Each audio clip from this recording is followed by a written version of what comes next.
जब आंखों में अरमान लिया, मंजिल को अपना मान लिया, फिर मुश्किल क्या और आसान क्या, बस ठान लिया तो ठान लिया। बोर्ड सीरीज के अगले लेक्चर लेकर के मैं आ गया। मैं आपका अपना झांसर। मुझे बहुत भरोसा है आप पे। मेरे बच्चे बहुत अच्छे से पढ़ाई कर रहे होंगे, बहुत ही अच्छे से पढ़ाई कर रहे होंगे। मैंने वादा किया था आपसे कि मैं आपको 95% से ज्यादा स्कोर करवा के ही मानूंगा। मुझे लगता है कि हम अपने रास्ते में बिल्कुल सही रास्ते पे चल रहे हैं। आज के लेक्चर में हम डिस्कस करने जा रहे हैं कैपेसिटर। और कैपेसिटर को बहुत अच्छे से मेरे बच्चे पढ़ाई करना, इतने अच्छे से पढ़ाई करना कि बस इसमें सारे के सारे क्वेश्चन जो भी आपके बोर्ड एग्जाम में आने जा रहे हैं, बस यूं यूं छू मंतर कर। आज ज्यादा बात आपसे करूंगा ही नहीं, क्योंकि मुझे भरोसा है कि आप बहुत अच्छा पढ़ाई कर। हमें बहुत भरोसा है आप पे कि आप बहुत अच्छा करने जा रहे हैं। लगातार आपका मैसेज पे मैसेज आता रहा क्वेश्चंस के लिए कि सर ये क्वेश्चन बता दो, सर ये क्वेश्चन बता दो, सर ये क्वेश्चन बता दो। हमें काफी अच्छा लगता है। आपके लिए 2-2 बजे रात तक मैं जग के आपको डॉट्स बताते रहता हूं। मुझे बहुत अच्छा फील होता है। मुझे इतना अच्छा लग रहा है आपके साथ, बस पूछो ही मत। बस मेरे बच्चे ऐसे ही साथ देते रहो और आगे बढ़ते रहो। मैं आपको अगले लेक्चर में मैग्नेटिज्म डिस्कस करूंगा। अब ये लेक्चर आपके लिए बहुत इंपॉर्टेंट आज साबित होने वाले हैं, कैपेसिटर। तो चलो बिना कुछ बातें किए सीधा स्टार्ट करते हैं कैपेसिटर। तो चलिए बच्चों स्टार्ट किया जाए कैपेसिटर चैप्टर को। घर के अंदर एक फैन है और वो फैन चल नहीं पा रहा है सही से, बहुत स्लोली चल रहा है। आपने मार्केट से एक इलेक्ट्रिशियन को बुला के लाया और इलेक्ट्रिशियन ने क्या कहा, सुनना ध्यान से। इलेक्ट्रिशियन देखा पूरे फैन को और कहा इसके कंडेंसर बदलना पड़ेगा। अब आप सोच रहे होगे सर ये कंडेंसर क्या होता है? तो फिजिक्स की भाषा में इसका नाम होता है कैपेसिटर। अब आपके मन में चल रहा होगा कि झा सर कैपेसिटर की जरूरत क्या है? आखिर नेटवर्क में इस कैपेसिटर की क्या जरूरत है, क्यों यूज किया जाता है? तो ध्यान सुनिएगा। ये जो कैपेसिटर है एक एनर्जी स्टोरिंग डिवाइस है। जो कैपेसिटर है बच्चों वो इलेक्ट्रोस्टैटिक एनर्जी को स्टोर करके रखता है और वो इंस्टेंटली एनर्जी प्रोवाइड कर देता है। क्या मेरी बात समझ पा रहे हो? मेरे हाथ में एक मोबाइल फोन है, ध्यान दीजिएगा। मेरे हाथ में एक मोबाइल फोन है। आपके हाथ में भी मोबाइल फोन होगा जिससे आप पढ़ रहे होगे। मेरे बच्चे उसमें एक एलईडी फ्लैश है। कभी सोचना गौर से, जो बात समझाने जा रहा हूं उसको गौर सोचना। ये एलईडी फ्लैश को तुम रात में ऑन करके देखो, तुम्हें ऐसा लगेगा कि 2 वाट 3 वाट के बल्ब के बराबर ये रोशनी प्रदान कर रहा है। मेरे को ऐसा लगता है कि जितना 2-3 वाट का बल्ब रोशनी देगा उतना अकेला ही एलईडी फ्लैश देता है, छोटा सा एलईडी फ्लैश। अब यहां पर मैंने थोड़े से एक्सपेरिमेंट करना स्टार्ट किया। मैं चला गया मार्केट, एक 2-3 वाट का बल्ब ले आया और इस मोबाइल के जो बैटरी था मैंने उसको खोल के अलग कर दिया। अब मैं क्या करने जा रहा हूं, ध्यान सुनिएगा। उस बैटरी से उस 2-3 वाट के बल्ब को जलाने की कोशिश किया। मैं क्या देख रहा हूं, यार ये बल्ब तो ऑन ही नहीं हुआ। कुछ तो गड़बड़ है भाई, कुछ तो गड़बड़ है। लेकिन एलईडी फ्लैश तो ऑन हो रहा था। 2-3 वाट के बल्ब के बराबर जो रोशनी दिया गया था एलईडी के द्वारा वो तो हो रहा था इसी मोबाइल में। तो आखिर क्या ऐसा था, कौन ऐसा था जो इसको एनर्जी दिया था? यस, एक बहुत इंटरेस्टिंग क्वेश्चन था ये। तो जवाब बड़ा स्पष्ट है कि इस सर्किट के अंदर में, इस मोबाइल के अंदर में एक कंडेंसर लगा है, एक कैपेसिटर लगा है। वही कैपेसिटर एलईडी फ्लैश को ऑन कर रहा है जो इंस्टेंटली एनर्जी देता है। तो मेरे बच्चे, मेरे दिमाग में यही बात उठता है कि कोई तो हो एक ऐसा एनर्जी स्टोरिंग डिवाइस जिसको हम यूज करें सर्किट के अंदर में, जो इंस्टेंटली एनर्जी प्रोवाइड कर दे। मैंने इस डिवाइस का नाम दिया कैपेसिटर, कंडेंसर। जब घर में पंखे स्लो चल रहे थे, जैसे ही मैंने स्विच ऑन किया ये फैन ऑन नहीं हुआ, तो हम क्या करते हैं, एक लाठी उठाते हैं, एक डंडा उठाते हैं, उसको जोर से मारते हैं कि भाई चल। मेरे डंडे मारने के बाद वो स्टार्ट होता है चलना।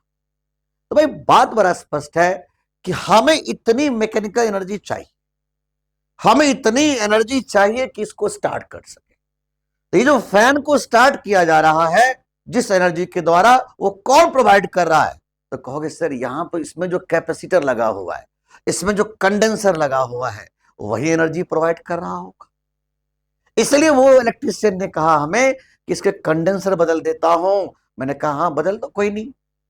जैसे कंडेंसर बदला, ओ हो, ये फैन तो बहुत तेजी से चलने लगा। क्या मेरी बात समझ पा रहे हो? तो ऐसा होता है एक डिवाइस, इसका नाम है कैपेसिटर। तो आपके दिमाग में एक बात और उठ रहा होगा कि जैसे सर ये बताओ तो फिर ये सेल क्या है? अच्छा सेल क्या है?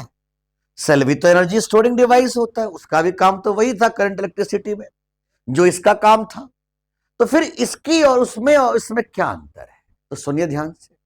वो जो होता है सेल जो होता है वो कांस्टेंट पोटेंशियल डिफरेंस का सोर्स होता है, लेकिन जो कैपेसिटर होता है वो वेरिएबल पोटेंशियल डिफरेंस का सोर्स है। मेरे बच्चे याद रखना। तो चलो कैपेसिटर के बारे में स्टार्ट करते हैं। तो कैपेसिटर का जो पहला टॉपिक आएगा उसका नाम होगा कैपेसिटेंस। क्या नाम होगा बच्चों? नाम होगा कैपेसिटेंस। बहुत ध्यान से सुनिएगा कि कैपेसिटेंस होता क्या है मेरे बच्चे, आखिर क्या है कैपेसिटेंस। इसको समझने के लिए मैं काम करता हूं। मैं अभी पोटेंशियल तो पढ़ा चुका था मैं आपको। मैं इस कंडक्टर के ऊपर में 4 कूलम्ब का चार्ज देता हूं, ठीक है, सुनते जाना। मैं इस कंडक्टर के ऊपर में चार कूलम्ब का चार्ज देता हूं, तो मैं देखता हूं इसका पोटेंशियल जो हो जाता है वो हो जाता है 8 वोल्ट। क्या हो जाता है? 8 वोल्ट। हमने क्या किया, इस पर 8 कूलम्ब का चार्ज दिया, तो मैं क्या देख रहा हूं बच्चों, इसका जो पोटेंशियल हो चुका है वो हो चुका है 16 वोल्ट। अच्छा जी, मैंने इस पर 12 कूलम्ब का चार्ज दिया मेरे बच्चे, तो क्या हो गया जरा ध्यान से सुनो। मैं क्या देख रहा हूं, इसका जो चार्ज हो गया मेरे बच्चे वो हो गया 24 वोल्ट। तुम एक चीज को नोट करो, मैंने 4 कूलम्ब चार्ज दिया तो इसका जो पोटेंशियल हो गया, वोल्टेज हो गया, वो 8 वोल्ट हो गया। मैंने इस पर जो 8 कूलम्ब का चार्ज दिया तो इसका वोल्टेज 16 वोल्ट हो गया। जैसे ही 12 दिया तो 24 हो गया। तुम एक चीज नोट करो कि इसका जो रेशियो है वो थ्रू आउट कॉन्स्टेंट है। जो चार्ज और वोल्टेज का रेशियो है, चार्ज और वोल्टेज का रेशियो है वो थ्रू आउट कॉन्स्टेंट है। यहां भी आप देख सकते हो 4/8, यहां भी देख सकते हो 8/16, यहां भी देख सकते हो 12/24। ये थ्रू आउट अपने आप कांस्टेंट होते जा रहा है। इसके जो रेशियो होता है मेरे बच्चे, उसको फिजिक्स में स्पेशल नाम दिया गया कैपेसिटेंस। क्या बोलते हैं इसको? कैपेसिटेंस। तो कैपेसिटेंस का मतलब क्या हुआ? Charge per unit voltage. लेकिन थोड़े ध्यान देना कि कैपेसिटेंस की जो वैल्यू है ना, इसको ना तो चार्ज से मतलब है मेरे बच्चे और ना इसको वोल्टेज से मतलब है। यह भी ध्यान देना, कैपेसिटेंस के वैल्यू को ना तो चार्ज से मतलब है ना वोल्टेज से मतलब है। तो फिर इसको मतलब किससे है? तो मैंने लिखा the value of capacitance depends on size medium of plates. और इसको कोई मतलब नहीं है कि चार्ज कितना था और वोल्टेज कितना था। जैसे तुम ऐसे सोचो ना कि V बराबर I R, R equal to होता है V अपॉन आई। रेसिस्टेंस को ना तो वोल्टेज से मतलब है ना करंट से मतलब है। तो भाई फिर रेसिस्टेंस को किससे मतलब होता था? याद करो, rho L by A, length से, एरिया से। इसी प्रकार इस कैपेसिटेंस की जो वैल्यू होता है उसको मतलब होता है चार्ज से, वोल्टेज से। सुन पा रहे हो कि नहीं सुन पा रहे हो? तो चलो मैं आपको समझाने जा रहा हूं कैपेसिटेंस कैसे निकालेंगे। लेकिन कैपेसिटेंस को निकालने से पहले, समझाने से पहले आपको कुछ बेसिक बात समझाता हूं। वो बेसिक बात वही इलेक्ट्रोस्टैटिक्स में जो कुछ मैं लास्ट लेक्चर में पढ़ाया था उसकी थोड़ी सी मैं यहां पर रिपीट करता हूं ताकि हमें जरूरत पड़े और अच्छे से करते चले जाए। आपके सामने में 2 सीट्स है, सुनिएगा। ये पहला रीजन है मेरे बच्चे, ये दूसरा रीजन है और ये तीसरा रीजन है। सुनते जाइए, बस मस्ती में सुनना है, समझते जाना है। मैंने इस प्लेट का नाम 1 रखा, इस प्लेट का नाम 2 रखा। तो भाई इसकी वजह से जो फील्ड होगा वो इस तरफ होगा E1, क्योंकि ये पॉजिटिव चार्ज है, फील्ड बाहर लगाएगा। और ये नेगेटिव प्लेट्स है, तो भाई इस पर जो फील्ड होगा वो अंदर की तरफ होगा। ऐसे में यहां बात करता हूं तो इस पॉजिटिव प्लेट की वजह से फील्ड बाहर की तरफ होगा और इसकी वजह से फील्ड अंदर की तरफ होगा। ये E1 और ये E2। मैं यहां अगर बात करूं तो इस पॉजिटिव प्लेट की वजह से फील्ड इधर होगा और इसकी वजह से फील्ड इधर होगा, मतलब दोनों फील्ड के डायरेक्शन सेम हो गए, है ना बच्चों। अब आप ध्यान दो कि इसका जो फील्ड होता है वो कितना होता है। आपका जवाब होता है सिग्मा बाय 2 एप्सिलॉन नॉट या q by 2 epsilon not A. ये आपको करवा चुका हूं इलेक्ट्रोस्टैटिक्स में। जो बच्चे सीधा कैपेसिटर पढ़ रहे हैं मैं उससे रिक्वेस्ट करूंगा एक बार वीडियो को जाकर के पढ़िए। इलेक्ट्रोस्टैटिक्स जो लास्ट लेक्चर में मैंने पढ़ाया था आपके इसी चैनल पे मिल जाएंगे, तो आप इसको जरूर करना, क्योंकि इलेक्ट्रोस्टैटिक्स के बिना कैपेसिटर में दिक्कत होगा। आप इसको अच्छे से पहले कर लेना, ठीक है। ऐसे मैं इसका पूछूं तो इसका भी जवाब क्या दोगे? इसका भी जवाब तो वही रहेगा सिग्मा बाय 2 एप्सिलॉन नॉट।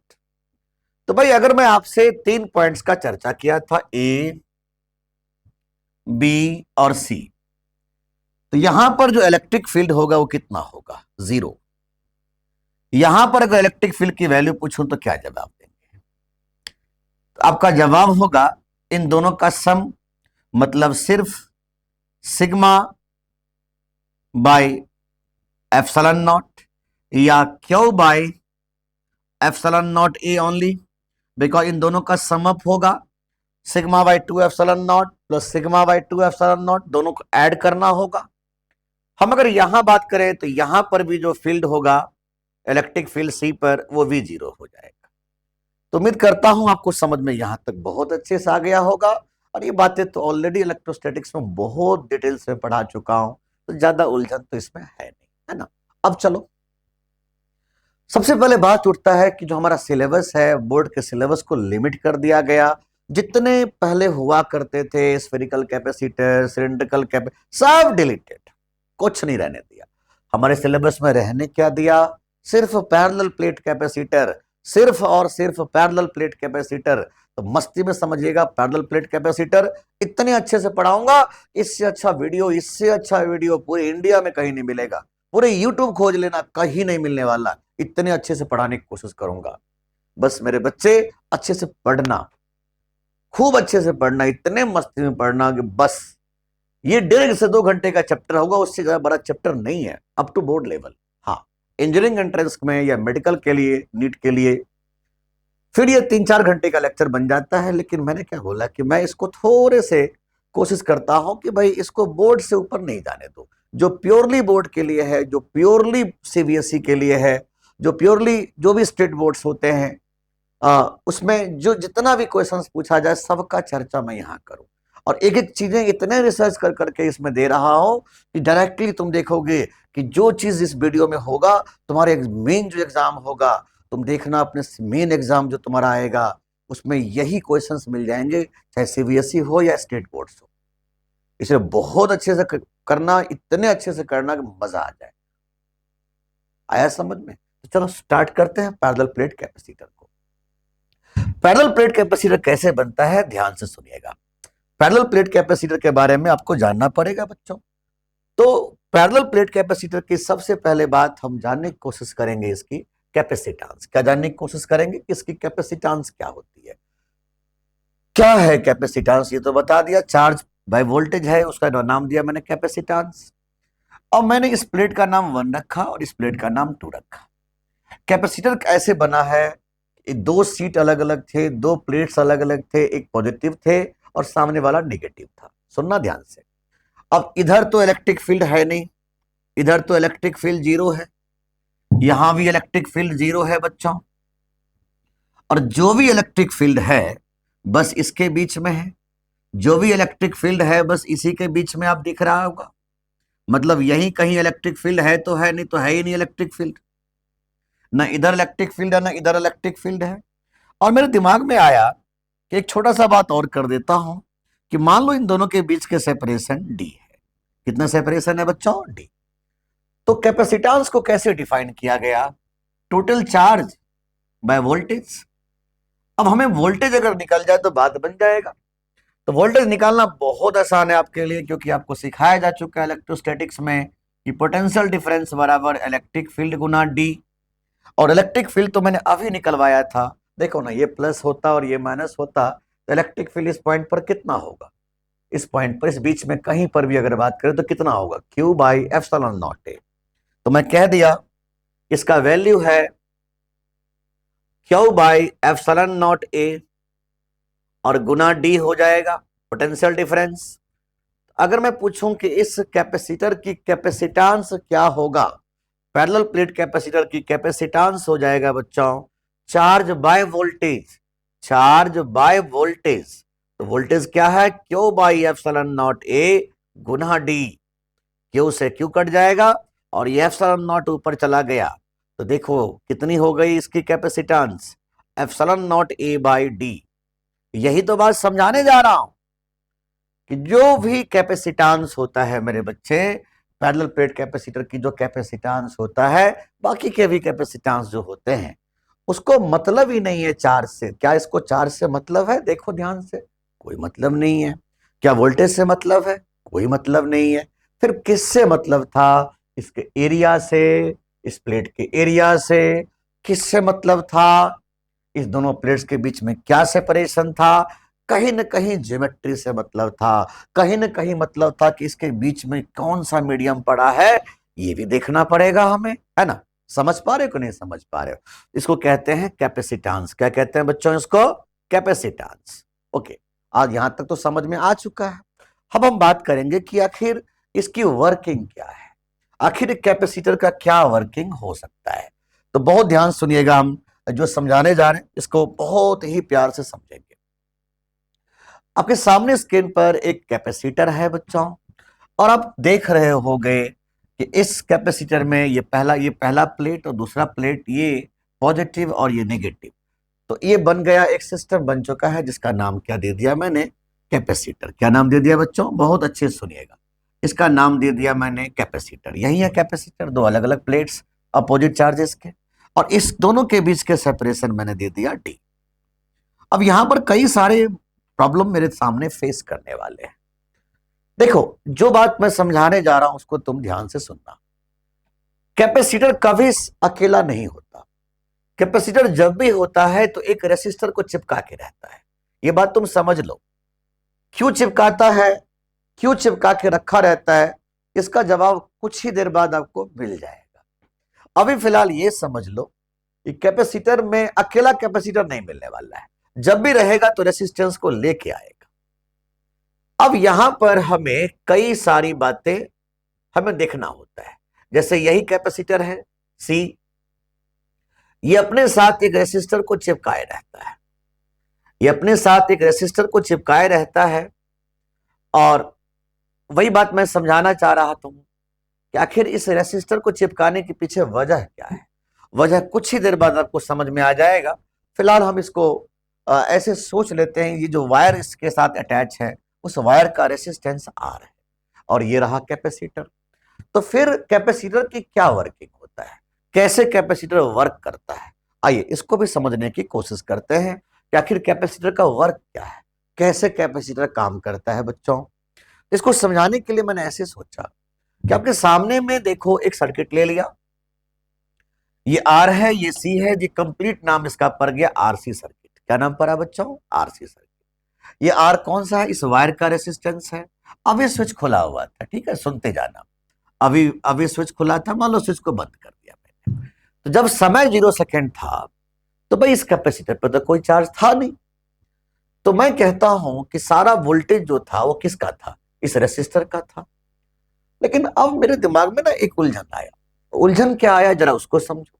मैंने लिख दिया big misconception occurs here, why current flow. Current कैसे फ्लो करेगा जबकि आप जानते हो कि सर्किट इनकम्प्लीट है, ये दोनों प्लेट्स के बीच में सेपरेशन है भाई, तो सर्किट तो कंप्लीट है नहीं।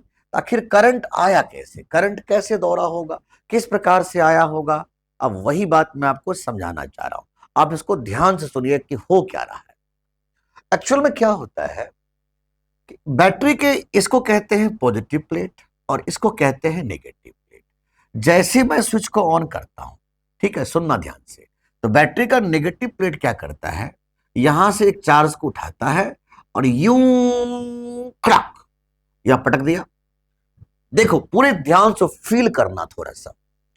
बैटरी का नेगेटिव प्लेट क्या करता है, यहां से एक चार्ज को पकड़ता है और कहता है आजा आजा आजा आजा, यूं खड़क, और यहां से उठाता है और इसको यहां पर पटक देता है, यहां से उठाता है यहां पर पटक देता है, यहां से उठाता है यहां पर पटक देता है। सुनते जाना।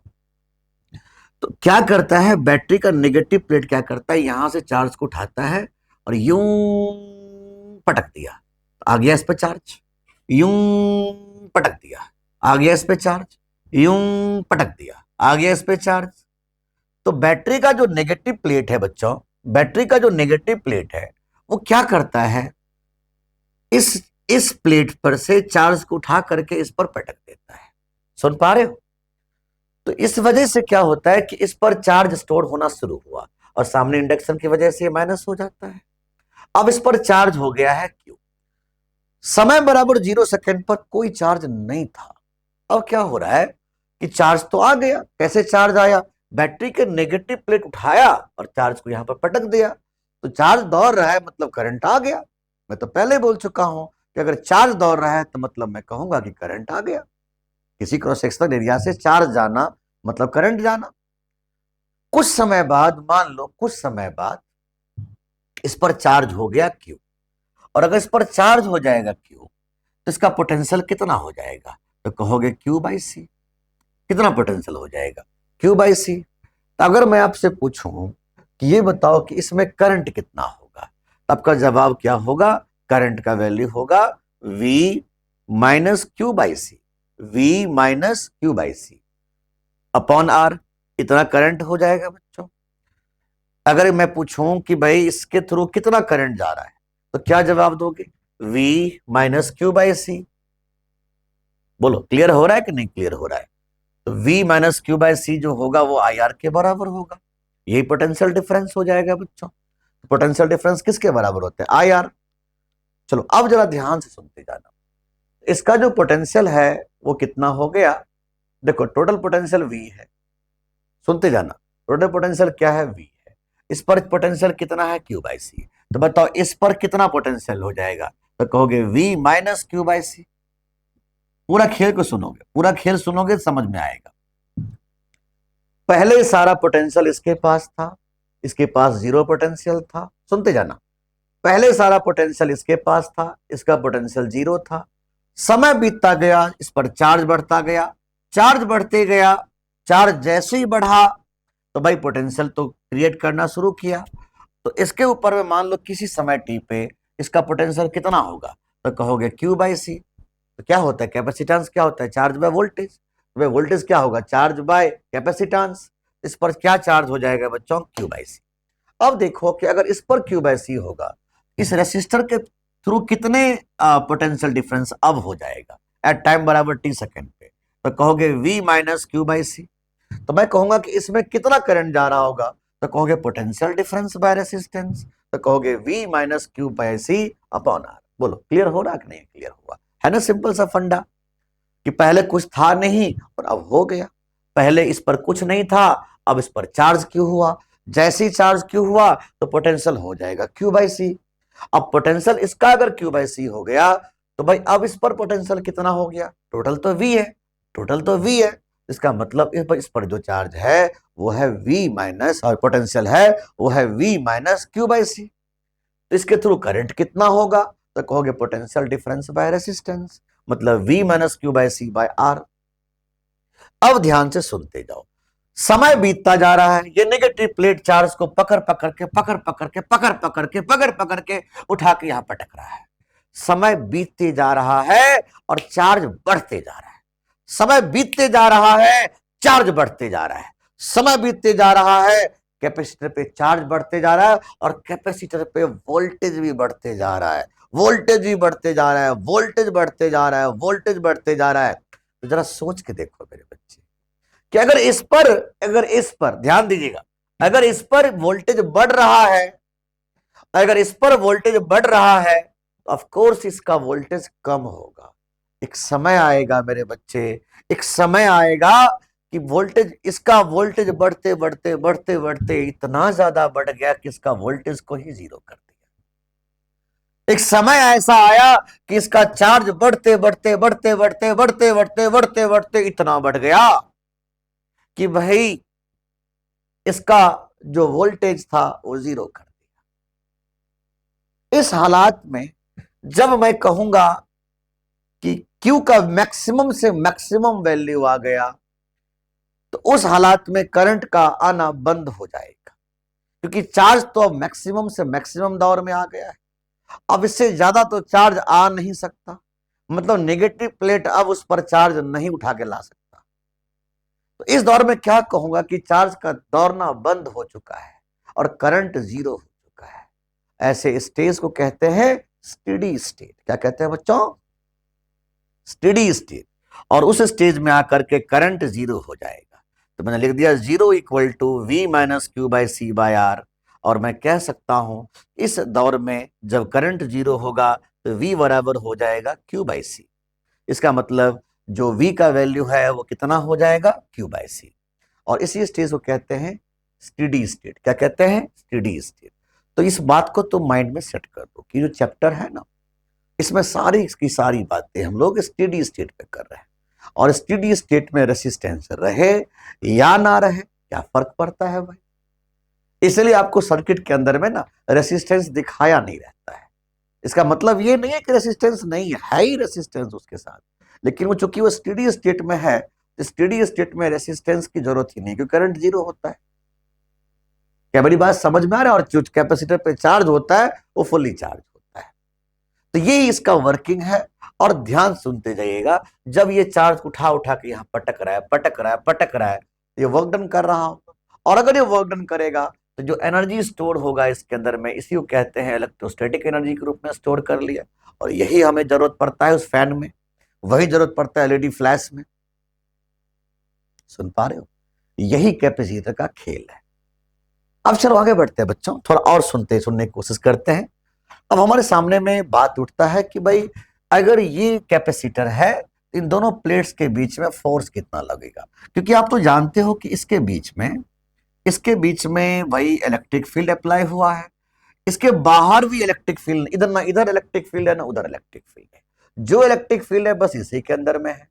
तो मान लो इस पहला प्लेट ने इलेक्ट्रिक फील्ड जनरेट किया है और इसने महसूस किया। सुनो, इसने दिया या इसने लिया, या इसने दिया तो इसने लिया, बात तो बराबर ही है ना। तो मैं पूछूंगा कि मान लो कि फर्स्ट प्लेट की वजह से जो इलेक्ट्रिक फील्ड होगा वो कितना होगा? तो आप तो जानते हो सिग्मा बाई 2 एप्सिलॉन नॉट होता है। तब आपके मन में आ रहा होगा कि जहाँ सर ये बताओ, आपने अभी तो बताया था सिग्मा बाई एप्सिलॉन नॉट। तो सुनो, मैंने बीच में किसी पॉइंट पर जब पूछा था ना इलेक्ट्रिक फील्ड, तो ये इन दोनों के सम के बराबर था। अब मैं इंडिविजुअल पूछ रहा हूं, इंडिविजुअल आप क्या कहोगे? इंडिविजुअल तो इसका जो इलेक्ट्रिक फील्ड होगा वो होगा सिग्मा बाई 2 एप्सिलॉन नॉट। तो इसने जो फील्ड लगाया था वो सिग्मा बाई 2 एप्सिलॉन नॉट था। इसको मैं ऐसे भी कह सकता हूं charge by 2 epsilon not a. अब देखो बच्चों, अब इसने तो फील्ड लगाया और ये महसूस किया, तो अगर ये महसूस करेगा तो कितना फोर्स महसूस करेगा? तो कहोगे इस पर जो फोर्स लगा रहा होगा इस इलेक्ट्रिक फील्ड की वजह से वो होता है Q गुना इलेक्ट्रिक फील्ड। इसका चार्ज भी तो वही है Q, बट माइनस Q है तो कोई बात नहीं, इधर रहेगा फोर्स, है ना बच्चों, अंदर लगेगा। तो Q गुना इलेक्ट्रिक फील्ड, Q गुना इलेक्ट्रिक फील्ड टुवर्ड्स लेफ्ट। समझ में आ रहा है बात कि नहीं समझ में आ रहा है? अब जरा सोचो, इलेक्ट्रिक फील्ड का वैल्यू हमने बता दिया Q by 2 epsilon not a. तो Q Guna Q by 2 epsilon not a, तो Q square by 2 epsilon not a. मैं Q को क्या जानता हूं कि मैंने पहले बोल चुका हूं कि मैं सारी की सारी बातें स्टेडी स्टेट पे करता हूं। तो Q का वैल्यू होता क्या है बच्चों? CV। ये बात तो आप जानते हो कि भाई कैपेसिटेंस होता है चार्ज बाय वोल्टेज, तो Q का वैल्यू क्या लिखोगे? CV। मैंने Q के बदले में पुट कर दिया CV का स्क्वायर। देखो CV का होल स्क्वायर हो जाएगा अपॉन 2 एप्सिलॉन नॉट ए। अब मैं इसको क्या लिख दिया कि CV का whole square by 2 epsilon not A. C square V square by 2 epsilon not A, C square V square by 2 epsilon not A. जैसे कि अभी अभी आपको समझाया था कि पैरेलल प्लेट कैपेसिटर की जो कैपेसिटेंस होता है वो होता है epsilon not A by D. कितना होता है बच्चों? Epsilon not A by D. तो मैं इस कैपेसिटेंस के बदले में पुट कर दिया epsilon not A by D का, देखो स्क्वायर है मतलब होल स्क्वायर हो जाएगा। तो मैं जैसे इसको सॉल्व करता हूं, जैसे ही इसको सॉल्व करूंगा बच्चों, तो देखो टर्म क्या डिफाइन हो गया, टर्म डिफाइन हो गया। अब कह सकते हो, अब यहां से बोल सकते हो फोर्स को कि epsilon not a upon D का, देखो 1/2 एप्सिलॉन नॉट ए गुना, क्या बोलोगे, एप्सिलॉन नॉट ए का whole square by D square गुना वी स्क्वायर। अब देख सकते हो ये से ये कट जाएगा, तो जो फोर्स का वैल्यू आया वो कितना आया, half epsilon not A into V by D का स्क्वायर। और ये बात तो आपको इलेक्ट्रोस्टैटिक्स में कई बार बता चुका हूं कि जो वी बाई टी होता है नन्हे मुन्ने, वही तो है इलेक्ट्रिक फील्ड। बस वी बाई डी के बदले में जैसे ही पुट किया इलेक्ट्रिक फील्ड, तो आपके सामने एक बहुत प्यारा रिलेशन सामने आ गया। और याद रखिएगा अपने बोर्ड एग्जाम में बड़ी चहेता क्वेश्चंस होते हैं सारे, अच्छे से करिए, मस्ती में पढ़िए। आइए आगे बढ़ते हैं। मेरे दिमाग में अब सबसे पहले बात उठता है कि भाई अब इसमें एनर्जी स्टोर्ड होने वाले हैं, क्योंकि आप तो जानते हो कि नेगेटिव प्लेट ने यहां से चार्ज को उठाया और यहां फेंक दिया, यहां से उठाया और यहां फेंक दिया, यहां से उठाया और यहां पर फेंक दिया। क्योंकि बोर्ड एग्जाम में आपको लिखने भी पड़ते हैं, इसलिए मैंने यहां पर लिखवा भी दिया है, बाकी इसकी जरूरत नहीं है समझने में, तो समझ लो फटाफट मैं समझाने जा रहा हूं। तो क्या मान लो कि यहां से क्यू चार्ज को उठा करके यहां पर पटक दिया, तो मैं पूछूंगा कि कितना चार्ज इस पर गया होगा, तो आपका जवाब होगा क्यू बराबर सी वी। और तुम ये सोचो कि बैटरी ने कितना काम किया होगा, तो बैटरी काम करता है क्यू गुना वी। तो छोटा सा वर्क डन की बात करें, मान लो छोटा सा जो चार्ज को यहां से उठा करके यहां पटका होगा, तो कितना काम किया होगा बच्चों, डी डब्ल्यू बराबर वी गुना डी क्यू। अगर मान लो छोटा सा चार्ज को डी क्यू को उठा करके यहां से यहां पर पटक दिया, तो मैं कहूंगा कि बैटरी ने कितना काम किया, तो कहोगे पता है ना, बताया था ना मैंने इलेक्ट्रोस्टैटिक्स में कि चार्ज गुना वोल्टेज होता है वर्क डन। तो वर्क डन क्या होगा, चार्ज, चार्ज मतलब डी क्यू, छोटा सा अमाउंट उठा के यहां पटक रहा है, गुना वी। मैं क्या करता हूं बच्चों, यहां पर इस v के बदले में, इस v के बदले में देखो मैं पुट कर देता हूं q बाई सी। देख लो इस v के बदले में क्या पुट कर देता हूं, q by C, q by C. अब यहां पर तुम ध्यान देना कि जो काम किया है ना वही इलेक्ट्रोस्टैटिक एनर्जी के रूप में स्टोर हो रहा है, और उसी को कहते हैं हम लोग इलेक्ट्रोस्टैटिक पोटेंशियल एनर्जी या energy stored in the capacitor. तो मैं क्या देख पा रहा हूं बच्चों कि डी डब्ल्यू इक्वल टू क्या निकला था, चेक कर लो, डी डब्ल्यू इक्वल टू क्या लिया था मैंने, देखो V D Q, V D Q, V D Q. और आप कह सकते थे कि v था q बाई सी गुना डी क्यू। मैं 1/c बोलता हूं, क्यू डी क्यू बोलता हूं, और दोनों तरफ इंटीग्रेट कर देता हूं। जैसे इंटीग्रेट करूंगा बच्चों, लिमिट लगा देता हूं 0 से लेके q तक, तो बच्चों ये क्या हो जाएगा 1/c, और ये हो जाएगा q स्क्वायर बाई 2। मैं लिमिट लगाया हूं 0 से q, पहले तो कुछ चार्ज था नहीं, और अब q चार्ज को उठा के वहां पर पटक दिया, तो देखो डाटा क्या मिल गया, q square by 2c, q square by 2c। और यही वर्क डन हो गया। मैं तो आपको पहले ही बोल चुका हूं ये जो काम किया है यही एनर्जी स्टोर किया है इसके अंदर में। तो अब एक बहुत अच्छा बात समझ में आ रहा है, कितना एनर्जी स्टोर किया है बच्चों, q स्क्वायर बाई 2c। मैं इसको ऐसे भी लिखने जा रहा हूं बच्चों, ध्यानपूर्वक देखिएगा, q का वैल्यू होता है cv, q का वैल्यू होता है बच्चों cv, cv का होल स्क्वायर बाई 2c। तो बताइए कितना एनर्जी स्टोर करेगा, C square V square by 2c, C से सी कट जाएगा, तो कितना एनर्जी स्टोर करेगा, हाफ सी वी स्क्वायर। ये बहुत अच्छा फॉर्मूला है, बहुत अच्छा फॉर्मूला है, इसको जरूर याद रखें। कितना एनर्जी स्टोर कर गया भाई, हाफ सी वी स्क्वायर। अब जो बात मैं आपको बोलने जा रहा हूं उसको थोड़ा और बारीकी से सुनिएगा, एक बहुत इंटरेस्टिंग बात सामने आ रहा है जो आपको समझना बहुत जरूरी है। अगर मैं आपसे ये पूछूं कि वर्क डन बाय बैटरी कितना होगा, कि आखिर इस बैटरी ने कितना काम किया है, तो आपका जवाब होता है चार्ज गुना वोल्टेज। बैटरी ने कितना काम किया है, तो कहेंगे चार्ज गुना वोल्टेज। तो चार्ज कितना होगा स्टेडी स्टेट में, जल्दी बताएं। तो कहेंगे CV। भाई स्टेडी स्टेट में चार्ज कितना होगा, CV गुना वोल्टेज। तो मैं पूछूंगा कि बैटरी ने कितना काम किया है, तो आपका जवाब होगा CV²। अब यहां पर बहुत बड़ा पंगा हो गया कि बैटरी ने इतना काम किया, और आपको पढ़ाया जा चुका है पहले कि बैटरी जितना काम करता है वही एनर्जी स्टोर्ड के रूप में हम लोग बात करते हैं। लेकिन कहां दिख रहा है, बैटरी ने तो CV² काम किया था, बदले में इसने कितना एनर्जी स्टोर किया था, हाफ CV²। तो भाई ये तो law of conservation of energy को फेल कर चुका है। सोच के देखो, बैटरी जितना काम करता है उतनी एनर्जी तो स्टोर्ड होना चाहिए कि नहीं होना चाहिए, वही तो इलेक्ट्रोस्टैटिक एनर्जी था कैपेसिटर का, लेकिन ऐसा तो नहीं है। सोच के देखो। तो भाई इसका मतलब है कि कुछ तो गड़बड़ है। इसको मैं ऐसे लिखने जा रहा हूं, वर्क डन बाय बैटरी बराबर डेल्टा U प्लस हीट। अब देखो यही समझ में आएगा चीजें। इसका मतलब है कि जितना बैटरी काम किया है CV² उतना तो स्टोर नहीं कर पाया एनर्जी।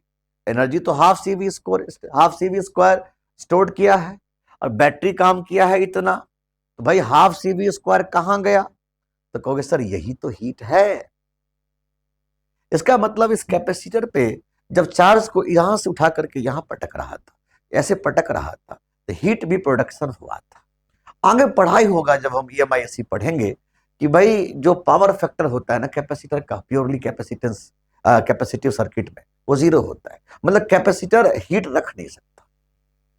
हीट रखने की औकात सिर्फ एक के पास ही होता है, इसका नाम होता है रेसिस्टर।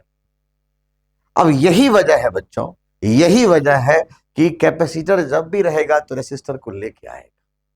मैंने कहा था ना, आगे जवाब दूंगा इसका। कैपेसिटर जब भी आएगा तो रेसिस्टर को साथ लेके आएगा, क्योंकि कैपेसिटर में जो हीट रिलीज हुआ है वो कैपेसिटर तो नहीं रख सकता, तो फिर रखेगा कौन भाई। तो कहोगे उसको रखने के लिए तो भाई एक ही चीज की जरूरत होती है, उसका नाम होता है रेसिस्टर। तो मैं कहता हूं रेसिस्टर की वजह से ऐसी बातें हुई है। बोलो क्लियर हुआ कि नहीं क्लियर हुआ मेरे बच्चे।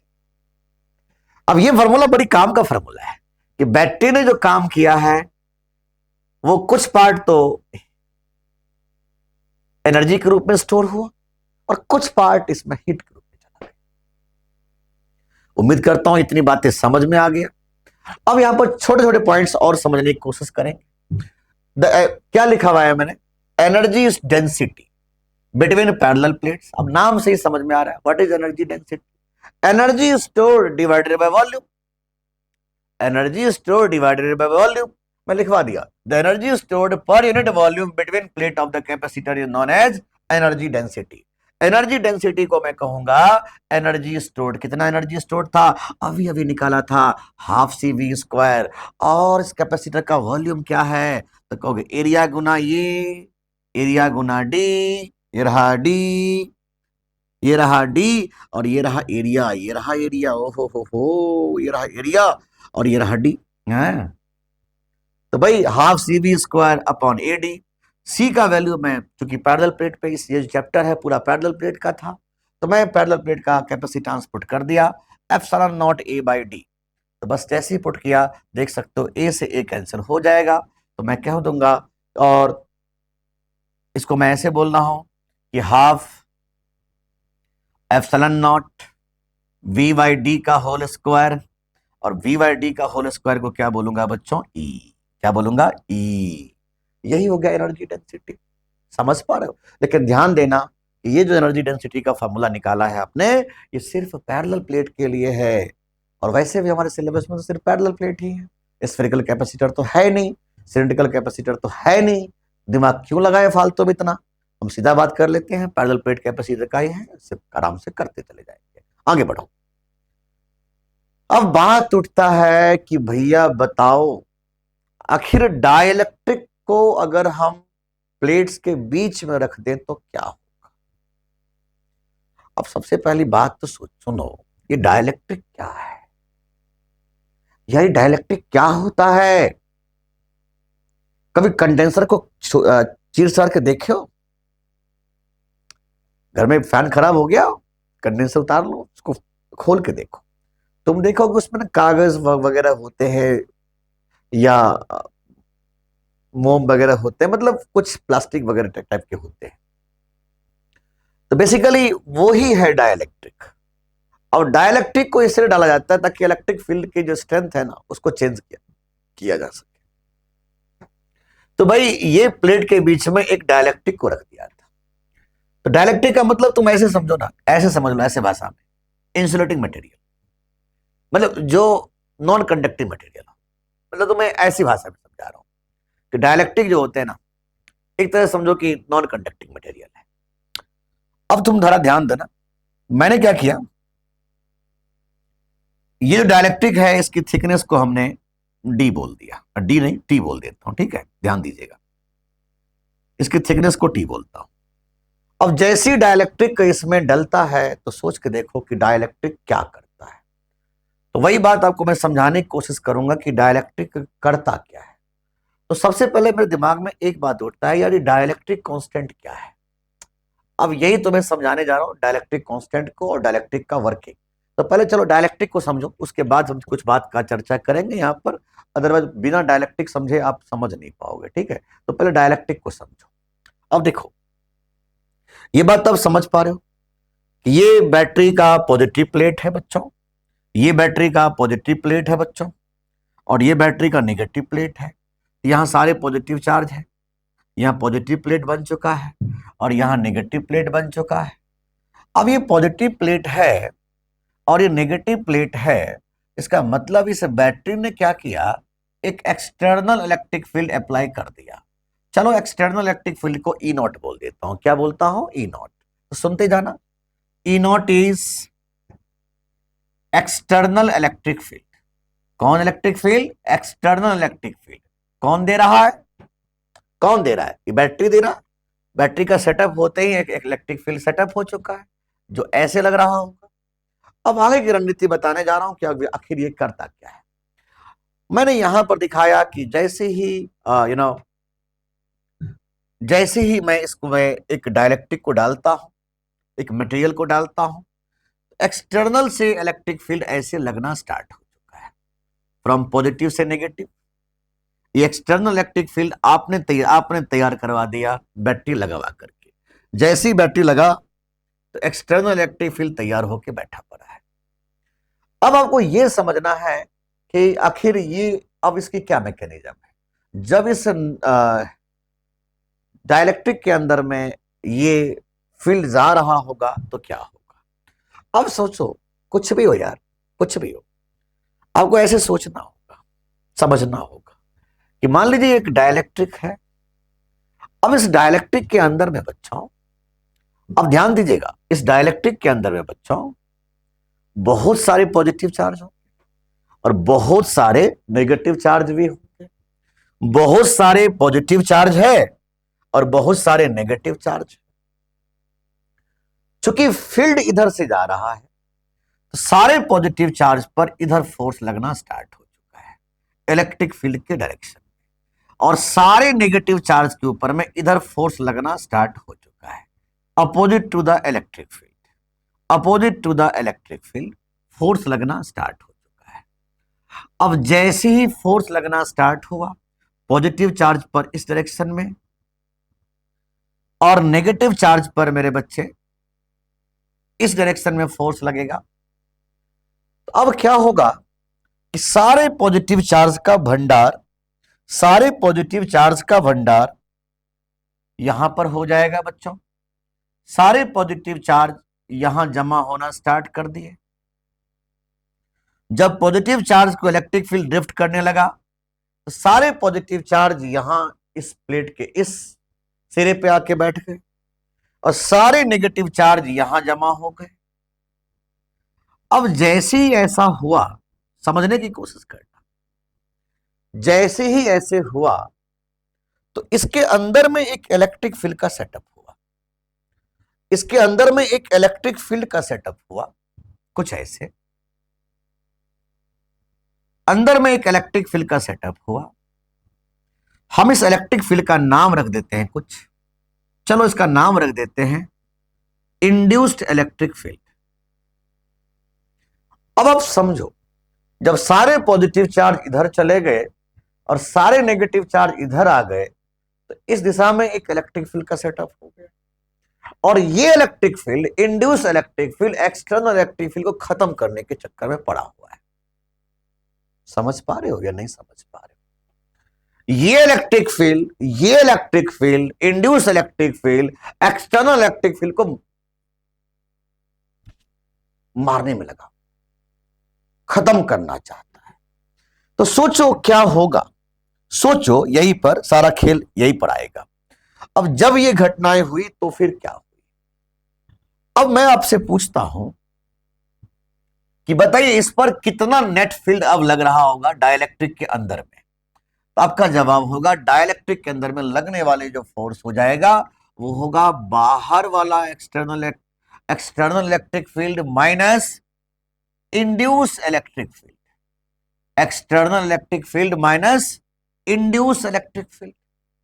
भाई ये एक्सटर्नल था, इधर से एक्सटर्नल था, इधर से इंटरनल था, एक्सटर्नल इंटरनल, एक्सटर्नल इंटरनल, ये दोनों कैंसिल आउट करने की कोशिश में लगा है, कम करना चाह रहा है। अब यहां पर एक बड़ा प्रश्न उठता है बच्चों, यहां एक बहुत अच्छा फील आएगा टॉपिक का कि आखिर ये डाइलेक्ट्रिक कांस्टेंट क्या होता है। ध्यान दीजिए, आखिर ये डाइलेक्ट्रिक कांस्टेंट क्या होता है? इसको हम के से लिखते हैं, ये है क्या? 99% किताबों में मैंने पूरी कहानी लिखते देखा है। वैसा इतना कहानी लिखता है, पोलराइजेशन, पता क्या क्या लिखता है यार, कुछ पल्ले ना पड़े किसी को। मैं आपको सीधा शब्द में बोलूंगा, आसान भाषा में बोलूंगा, एक बार में एक जो लाइन बोलूंगा वो दिमाग में छप जाएगा। वादा करता हूं छपा दूंगा, बस समझ लो। अब ये डायलेक्ट्रिक क्या होता है ना, ये समझ लो। इसको ऐसे समझाता हूं छोटे से एग्जांपल से कि मान लो एक्सटर्नल इलेक्ट्रिक फील्ड, मैंने ई नॉट किसको बोला है? एक्सटर्नल इलेक्ट्रिक फील्ड को। एक्सटर्नल इलेक्ट्रिक फील्ड है ई नॉट, और समझना ध्यान से, एक्सटर्नल इलेक्ट्रिक फील्ड है ई नॉट, उसका वैल्यू है 10। कितना है? 10। और अब जो नेट इलेक्ट्रिक फील्ड हो गया वो हो गया 2। एक्सटर्नल है 10 और नेट है 2। क्यों? एक्सटर्नल 10 था और नेट 2 क्यों हुआ? क्योंकि इंड्यूस हो गया 8 इंड्यूस किया होगा, तब जाकर के नेट हो गया होगा 2। तो डायलेक्ट्रिक को कैसे डिफाइन किया, जरा उसको सुनो। डायलेक्ट्रिक को डिफाइन किया, इस 10 को किस चीज से डिवाइड करें, इस 10 को किस चीज से डिवाइड करें कि शेष बच जाए 2। सुनो, ध्यान सुनो, इस 10 को किस चीज से डिवाइड करें, इस 10 को किस चीज से डिवाइड करें, किस चीज से डिवाइड करें कि शेष बच जाए 2। हम उसी को कहते हैं डाइलेक्ट्रिक कांस्टेंट। क्या कहते हैं उसको? Dielectric constant. अब मैं जानता हूं कि 10 को मैं 5 से डिवाइड करूंगा तो शेष बच जाएगा 2। इसका मतलब जो डाइलेक्ट्रिक कांस्टेंट था वो किसका वैल्यू कितना था? उसका वैल्यू कितना था बच्चों? 5। इस केस में जनरल बात अगर करें तो हम ऐसे बोलेंगे कि जो नेट फील्ड होगा उसको ऐसे लिख देते हैं ई नॉट बाई के, ई नॉट बाई के, where K is a dielectric constant, K is a dielectric constant। अब अच्छा एक बात बताओ, मेटल के लिए डाइलेक्ट्रिक कांस्टेंट क्या होगा? तुम कहोगे इन्फिनिटी।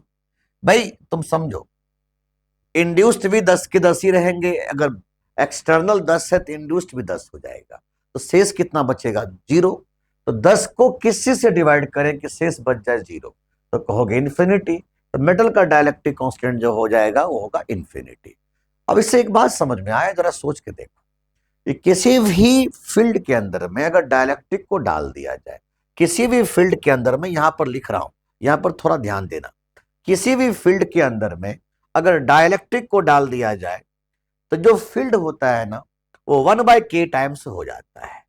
फील्ड 1/k टाइम्स हो जाता है बच्चों, और फील्ड 1/k टाइम्स हो जाएगा तो पोटेंशियल भी 1/k टाइम्स हो जाएगा। जैसा फील्ड की कहानी वैसा पोटेंशियल की कहानी, बिकॉज V बराबर ED। और आप जानते हो कि जो Q होता है, जो C होता है, वो क्या होता है?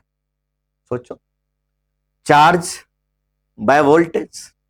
बिल्कुल उसका उल्टा बात करें तो कैपेसिटेंस की कहानी क्या हो जाएगी? KC0, K गुना बढ़ जाता है बच्चों। तो मैं कहूंगा इस बात को क्यों न मन में छाप दीजिए कि अगर कोई भी डाइलेक्ट्रिक को सुन पा रहे हो, अगर हम फील्ड के अंदर में प्लेस करेंगे तो उसकी इलेक्ट्रिक फील्ड 1/k टाइम्स हो जाएगी, उसका पोटेंशियल 1/k टाइम्स हो जाएगा, और उसकी जो कैपेसिटेंस हो जाएगा वो k टाइम्स बढ़ जाएगा, वो k टाइम्स बढ़ जाएगा बच्चों। बोलो क्लियर कि नहीं क्लियर? मान लो कि इस स्लैब के बीच में, मान लो यही कहानी था, इसके बीच में एक डाइलेक्ट्रिक स्लैब को रख दिया। चलो मैं अगला पेज ले लेता हूं तो ध्यान समझोगे।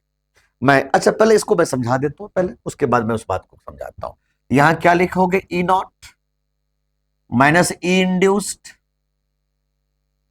और E नेट का वैल्यू क्या बोलोगे? अब की बार ये तो जान चुके हो तुम, E0/k लिखा जाएगा। तो बताओ बच्चों, E इंड्यूस्ड क्या होगा? तो आपका जवाब होगा E0 माइनस E0/k। मैं E0 को कॉमन ले लिया बच्चों, तो कह दोगे 1 minus 1/k is E induced. अगर आपसे पूछा जाए कि बताओ कितना इलेक्ट्रिक फील्ड इंड्यूस हुआ है, बड़ी आसानी से कह दोगे। या आप इसको आसान भाषा में थोड़ा सा और समझा देता हूं। मैं इसको ऐसे लिख सकता हूं कि Q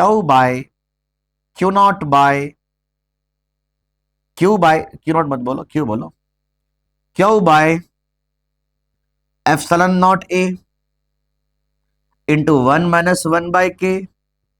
और मैं इसको लिखता हूं Q induced by ε0A। Net charge, net field तो यही होता है। अगर आपसे कोई बोले कि बताओ कितना चार्ज इंड्यूस्ड हुआ, तो क्या जवाब दोगे? Q into 1 minus 1/k। बहुत छोटी छोटी बातें हैं लेकिन अच्छी बातें हैं, यह हमें समझना होगा। अब मैटर बनता है बच्चों कि अगर इस कैपेसिटर के बीच में, ध्यान सुनते जाइएगा, अगर इस कैपेसिटर के बीच में एक डाइलेक्ट्रिक को रख दिया जाए, अगर इस कैपेसिटर के बीच में एक डाइलेक्ट्रिक को रख दिया जाए तो क्या होगा? देखो डाइलेक्ट्रिक स्लैब को रख दिया। अब डाइलेक्ट्रिक स्लैब की डाइलेक्ट्रिक कांस्टेंट K है। मैंने कहा कि भाई देखो ये D है, और मैं इसको सेटअप कर चुका हूं बैटरी के साथ। आपका जवाब होगा कि सर मैं यहां पर एक बात का चर्चा और बच्चों पहले कर देता हूं, इसकी जो थिकनेस है ना वो T है। तो मैंने इसको क्या किया, ध्यान से सुनते जाइए बस। मैं इसको ऐसे कुछ सोच रहा हूं, यहां तक तो फील्ड मान लो, यहां तक तो जो फील्ड है मान लो E0 है, यहां भी फील्ड E0 होगा, बिकॉज यहां तो डाइलेक्ट्रिक है नहीं, तो वही के वही फील्ड होगा जो एक्सटर्नली दिया जा रहा है। लेकिन इसमें जो नेट फील्ड हो जाएगा ना वो हो जाएगा E0/k। क्या गलत तो नहीं बोल रहा? बिकॉज E0 जा रहा था, इंड्यूस भी हुआ था, जिस वजह से नेट इतना हो गया था। सुन पा रहे हो? मैंने इसके थिकनेस को, मैंने इतना दूर का मैंने मान लिया कि ये T1 है, ये T2 था और ये T3 था। ये मैं पूछता हूं पोटेंशियल डिफरेंस को कैसे लिखोगे? V1 plus V2 plus V3। मैं इन तीनों को सम कर देता हूं मेरे बच्चे। V1 को कैसे लिखोगे? तो तुम जवाब दोगे सर E0 टाइम्स T1। इसको कैसे लिखोगे? E0/k times T2। इसको कैसे लिखोगे? E0 times T3। मैं E0 को कॉमन लेता हूं, T1 plus T3 plus E0/k into T2। ध्यान से सुनिएगा, अब यहां पर एक छोटे छोटे बातें को समझा रहा हूं। अगर मैं पोटेंशियल डिफरेंस की बात करूं तो क्या कहोगे? E नॉट टाइम्स डी में से टी, बिकॉज ये टी है तो ये कहलाएगा T1 प्लस T3, डी में से T plus E naught by K into T. तो जो मेरा पोटेंशियल डिफरेंस आएगा वो कुछ ऐसा आ जाएगा, E नॉट डी में से टी प्लस टी बाय के। और आप जानते हो E नॉट क्या है? Q naught by, Q naught मत बोलो, क्यों बोला करो, Q by epsilon not A D में से टी प्लस टी बाई के। ये वोल्टेज हो गया। तो कैपेसिटेंस क्या बोलोगे? Charge by voltage. Charge charge रहेगा और वोल्टेज है Q by epsilon not a. Epsilon not a ऊपर आ गया, डिवाइडेड बाय ये था ना डी में से टी प्लस टी बाई के। Now solve it. आपका कैपेसिटेंस का फॉर्मूला बन गया मेरे बच्चे, epsilon not a upon D में से टी प्लस टी बाई के। उम्मीद करता हूं आपको बहुत अच्छे से समझ में आ गया होगा। आखिर एक डायलेक्ट्रिक को डालने पर क्या असर पड़ेगा? बोलो, क्लियर है कि नहीं क्लियर है? एक डायलेक्ट्रिक के डालने के बाद कहानी बदल जाएगा। कैसे बदलेगा पता लग गया आपको? अब मैं यहां पर थोड़ा सा चर्चा और कर देता हूं कि मान लीजिए बहुत सारे प्लेट्स आ गए, बहुत सारे प्लेट्स आ गए, तो आप इसमें भी वही काम करोगे, बहुत सारे काम, यही काम करना है, V1 plus V2 plus V3 plus V4 dot dot dot dot. मैं फाइनल फार्मूला लिख देता हूं बच्चों, मैं फाइनल फार्मूला लिखता हूं कि अगर यहां पर तो मैंने 3 दिखाया, 3 में तुम क्या बोलोगे सोच के देखो। अगर मैं तुम्हें ऐसे बता देता हूं कि 3 में तुम क्या बोलने वाले हो, ध्यान दो, तो तुम कहोगे V बराबर V1 plus V2 plus V3 plus V4। देखो V1 V2 V3 V4 और V5 क्या लिखोगे? E naught by K1, E naught by K2, ये T1, ऐसे ऐसे T1 T2 T3 T4 ऐसे होते जाएगा। बिल्कुल ऐसे जैसे पैटर्न अपनाया था ऐसे अपना दो, ठीक है। E naught T1 plus E naught by K1 T2 E naught by K3 T3 ऐसे करते करते E naught by KN TN कर दो, है ना। फिर ऐसे ही जैसे मैंने तरीका बताया ये अपनाना। तो फाइनल रिजल्ट क्या बन जाएगा जरा सोचिए। आप ऐसे बोलोगे कि epsilon not A divided by, बिल्कुल आराम आराम समझो, डी में से T1 plus T2 dot dot dot dot TN plus मेरे बच्चे T1 by K1 T2 by K2 dot dot dot dot TN by KN। बस ये फॉर्मूला बनके तैयार है। कैसे आया आपको समझ में आ चुका है? नहीं समझ में आ चुका है तो दोबारा सुन लें।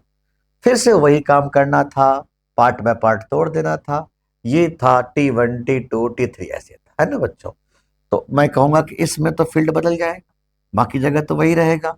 यहां लिख दिया V1 V2 V3 V4 ऐसे करते हैं, बिल्कुल वैसे ही जैसे करते आए थे। इसको सॉल्व कर लीजिए और अगर बन जाए आपसे कर तो कमेंट बॉक्स में कमेंट कर देना कि जहां सर हमने पूरा कर लिया इसको। नहीं होगा तो मैं बता दूंगा आपको नोट्स के रूप में, और क्या। सिंपल है, करना तो इतना ही था। बस इसी को जैसे मैंने यहां सॉल्व किया था, जैसे मैंने इसको यहां सॉल्व किया था, यहाँ 3 स्टेप था, यहाँ 5 स्टेप में चला जाएगा। सबको ऐसे ही कॉमन लेना था, बस ऐसे लिख देना था। अब ध्यान से सुनो बच्चों, यहां एक पंगे है। पंगे क्या है जरा सुनिए। पंगे ये थे कि जब आपने लिखा ना epsilon not a upon D, पंगे ये थे बच्चों कि जब आपने लिखा डी में से T1 plus T2 plus dot dot dot dot dot dot Tn अब plus T1 by K1 T2 by K2। अभी तो हम ये मान लिए थे ना कि पूरा फुल्ली फिल्ड नहीं था, पूरा फील्ड नहीं है। कहां फील्ड था देखो ना, मुझे क्या पता पूरा फील्ड है कि नहीं है, पूरा फील्ड तो नहीं था। मान लो पूरा फील्ड हो जाता तो क्या होता, T1 plus T2 plus T3 plus dot dot dot dot जो भी होता वो D के बराबर हो जाता। तो पूरे फुल्ली फील्ड के केस में फुल्ली फील्ड हो जाएगा। इस केस में मेरे बच्चे ये पूरा खत्म हो जाएगा। अगर ये पूरा खत्म हो जाएगा तो अब इसकी कैपेसिटेंस क्या हो जाएगा, epsilon not A divided by T1 by K1 T2 by K2 dot dot dot dot Tn by Kn। याद रखना ये तभी यूज करना जब ये फुल्ली फील्ड होगा, अदरवाइज इसको यूज नहीं कर सकते हो। तो उम्मीद करता हूं आपको समझ में बहुत अच्छे से आ गया होगा बच्चों। तो चलिए बच्चों स्टार्ट किया जाए। तो अब टॉपिक हम लोग डिस्कस करने जा रहे हैं कॉम्बिनेशन ऑफ कैपेसिटर। इसमें दो टॉपिक हम लोग डिस्कस करेंगे, सीरीज कनेक्शंस और पैरेलल कॉम्बिनेशंस। बिल्कुल वही फंडे, वही सब कुछ जो आपको मैंने करंट में समझाया था। मान लो दो कैपेसिटर है बच्चों और इसके साथ एक सेल सोर्स को लगा दिया जाए। अब आप देखो इसकी कैपेसिटेंस C1, इसकी कैपेसिटेंस C2। सीरीज कनेक्शन की पहचान क्या है कि हर कैपेसिटर पे चार्ज सेम रहेगा, जितना चार्ज इस पर रहेगा उतना ही चार्ज इस पर रहेगा, तभी वो सीरीज कनेक्शंस होते हैं। आपको याद है मैंने वहां क्या समझाया था कि दोनों के क्रॉस करंट सेम रहता है, तो मैं उसको कहता था सीरीज कॉम्बिनेशन। यहां क्या बोल रहा हूं, दोनों के क्रॉस चार्ज सेम है। अब यहां पर चार्ज सेम है, एक बात समझ में आता है कि इसके क्रॉस जो पोटेंशियल डिफरेंस है वो है V1 और इसके क्रॉस जो पोटेंशियल डिफरेंस है वो है V2। ये बात एक ध्यान रखना कि हम सारी बातें जो कर रहे हैं इस चैप्टर में, सारी की सारी बातें स्टेडी स्टेट पे कर रहे हैं। याद रखना हम सारी बातें स्टेडी स्टेट पे कर रहे हैं। तो बताओ बच्चों V क्या हो जाएगा, तो कहोगे सर V1 प्लस V2। और V1 को क्या लिखोगे आप, Q बाई C1। V2 को क्या बोलोगे, चार्ज तो सेम ही है, Q बाई C2। मैं इसको लिख देता हूं Q बाई C इक्विवेलेंट। मतलब मेरे कहने का कि 1 by C equivalent is 1 by C1 plus 1 by C2। अब दो है तो दो के लिए बेस्ट रहेगा C equivalent is C1 C2 by C1 plus C2।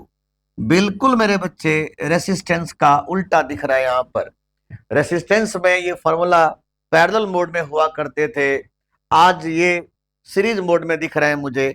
थोड़े ध्यान रखिएगा, बिल्कुल उल्टा वहां का दिख रहा है मुझे यहाँ पर। बस यहाँ हो क्या रहा है, यहाँ पर भी देखो वही बात, चार्ज सेम, वहां करंट सेम, यहाँ वोल्टेज अलग, वहां भी वोल्टेज अलग। बस अंतर है, फॉर्मूला का अंतर हो चुका है। फॉर्मूला में कंफ्यूज नहीं होना, आदत मत डालना रेसिस्टेंस वाला फॉर्मूला को इस चैप्टर में, दोनों उल्टे हैं। हम बात कर लेते हैं बच्चों कि ओवरऑल क्या होगा, तो क्या जवाब देंगे।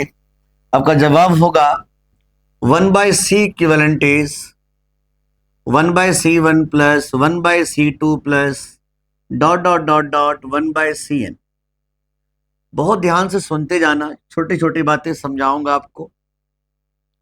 आपके सामने में 3 कैपेसिटर रख दिया और मैं आपसे छोटी बातें पूछूंगा, बड़ी बातें नहीं पूछ रहा। छोटी बातें ये है कि भाई इसकी कैपेसिटेंस 3C और 3C, और मैंने आपसे पूछ लिया कि हर किसी के क्रॉस वोल्टेज क्या होगा और इक्विवेलेंट कैपेसिटेंस क्या होगा। तो सबसे पहले दिमाग में तो ये उठेगा कि तीनों को मिलाकर के एक बनाना होगा, और ये तीनों सीरीज में है। क्यों सीरीज में है, क्योंकि जितना चार्ज इस पर होगा उतना ही चार्ज इस पर होगा, उतना ही चार्ज इस पर होगा। तब का जवाब होगा 1 by C equivalent is 1 by C1 plus 1 by C2 plus 1 by C3। और 1/C1 का मतलब 1/3C 1/3C 1/3C, it is 3/3C, then 1/C equivalent is 1/C। तो C इक्विवेलेंट आ चुका है बच्चों, C इक्विवेलेंट आ चुका है C। अब आप ध्यान पूर्वक देखो, आपसे पूछा जाएगा कि इसके क्रॉस कितना, अच्छा चार्ज कितना फ्लो कर रहा होगा बता दो ये भी। तो आपका जवाब होगा Q equal to C equivalent गुना वोल्टेज। मतलब चार्ज कितना जा रहा है CV, चार्ज कितना जा रहा है बच्चों CV। तो मैं इस तीनों के क्रॉस वोल्टेज पूछना चाह रहा था कि बताइए इसके क्रॉस वोल्टेज कितना होगा, इसके क्रॉस वोल्टेज कितना होगा और इसके क्रॉस वोल्टेज कितना होगा, ये हम पता करना चाह रहे हैं। तो V1 क्या बोलोगे, Q/3C। ऐसे V2 क्या बोलोगे, इस पे भी चार्ज तो सेम ही रहेगा, Q/3C, कैपेसिटेंस 3C। और V3 क्या बोलोगे, चार्ज तो सब पे सेम था, सीरीज कनेक्शन है। आप चाहो तो V के टर्म में लिखने का, तो मैं बड़ी आसानी से Q का वैल्यू पुट करके बता दूंगा कि हर कैपेसिटर पे चार्ज कितना कितना कितना कितना था। उम्मीद करता हूं ये बात भी समझ में आ गया होगा। बिल्कुल वही पैटर्न, वही फंडे पैरेलल में क्या करना होता है, सुनिएगा ध्यान से। ये प्लेट है, ये दो प्लेट मिलकर कैपेसिटर बनाया और ये दो प्लेट मिलकर कैपेसिटर का निर्माण कर दिया है। सुनते जाना है बस, कुछ भी नहीं है। मैंने वोल्टेज सोर्स को लगा दिया है, ध्यान से देखना, ये C1 है, ये C2 है। आप क्या देख रहे हो, किसको कहोगे parallel combination, potential difference same होना चाहिए। जो पोटेंशियल डिफरेंस इसका हो वही पोटेंशियल डिफरेंस इसने मेंटेन किया। मान लो यहां का पोटेंशियल मैं मान लेता हूं X और इसको मैं मान लेता हूं Y। ये बात सच है कि X माइनस Y का जो वैल्यू है ना V है। ध्यान दीजिए कि इस प्लेट का पोटेंशियल डिफरेंस, इस कैपेसिटर का पोटेंशियल डिफरेंस क्या है, X माइनस वाई। इसका भी है X माइनस वाई। तो मैं कहूंगा कि दोनों के दोनों पैरेलल कॉम्बिनेशन में थे। अब हम बात कर लेते हैं कि भाई इस केस में क्या करेंगे। भाई इस केस में दोनों पे चार्ज तो अलग अलग हो जाएगा, Q1 और Q2। वोल्टेज जरूर सेम है, चार्ज तो अलग अलग था। तो मान लो यहां से Q चार्ज जा रहा था इसके थ्रू, तो मैं क्या बोलूंगा, Q बराबर Q1 प्लस Q2। Q1 को क्या बोलोगे बच्चों, CV, C1 गुना वोल्टेज V, बिकॉज इसका पोटेंशियल डिफरेंस भी V है, X माइनस वाई, और इसका भी potential difference X minus Y मतलब V है। तो मैं लिखता हूं C2V। और इसको क्या बोलूंगा मैं, C इक्विवेलेंट गुना V, V से V को कैंसिल कर दीजिए। तो C इक्विवेलेंट जो होगा वो होगा C1 प्लस C2। उम्मीद करता हूं बहुत प्यारे तरीके से समझ में आ गया होगा कि जो C इक्विवेलेंट आया बच्चों वो आया है C1 प्लस C2। बिल्कुल रेसिस्टेंस का उल्टा, बिल्कुल रेसिस्टेंस का उल्टा। अब यहां पर देखो, थोड़ा ध्यान देना। हम आपसे पूछना चाहेंगे कि अगर बहुत सारा आएगा तो क्या करेंगे, तो कहेंगे C equivalent is C1 plus C2 plus dot dot dot dot CN। अभी हम बहुत प्रैक्टिस करने वाले हैं, इस पर चिंता ना करें। पहले एक आध क्वेश्चन कर लेते हैं, छोटे छोटे क्वेश्चन। मान लीजिए यहाँ पर कुछ ऐसी कहानी है, कुछ ऐसी कहानी आ गया मेरे बच्चे, बताइए। अब ये कॉम्बिनेशन आप देख सकते हो, यहाँ 3C दे दिया, 2C दे दिया, C दे दिया। और मैंने कहा बताइए इसकी इक्विवेलेंट कैपेसिटेंस क्या होगा, इसके अबाउट कितना इक्विवेलेंट होगा। तीनों के तीनों जो है ना वो पैरेलल में है। पैरेलल में मेरे लिए आसान होता है कैपेसिटर में, 3C 2C और C, मतलब ये हो जाएगा 6C।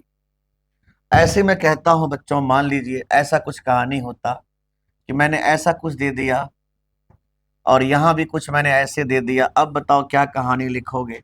मैंने यहां पर, चलो एक काम करता हूं, ये 2C है और ये भी 2C है और ये भी 2C है, ये भी 2C है। तो भाई अगर ये 2C, ये 2C, सारे 2C वाले हैं।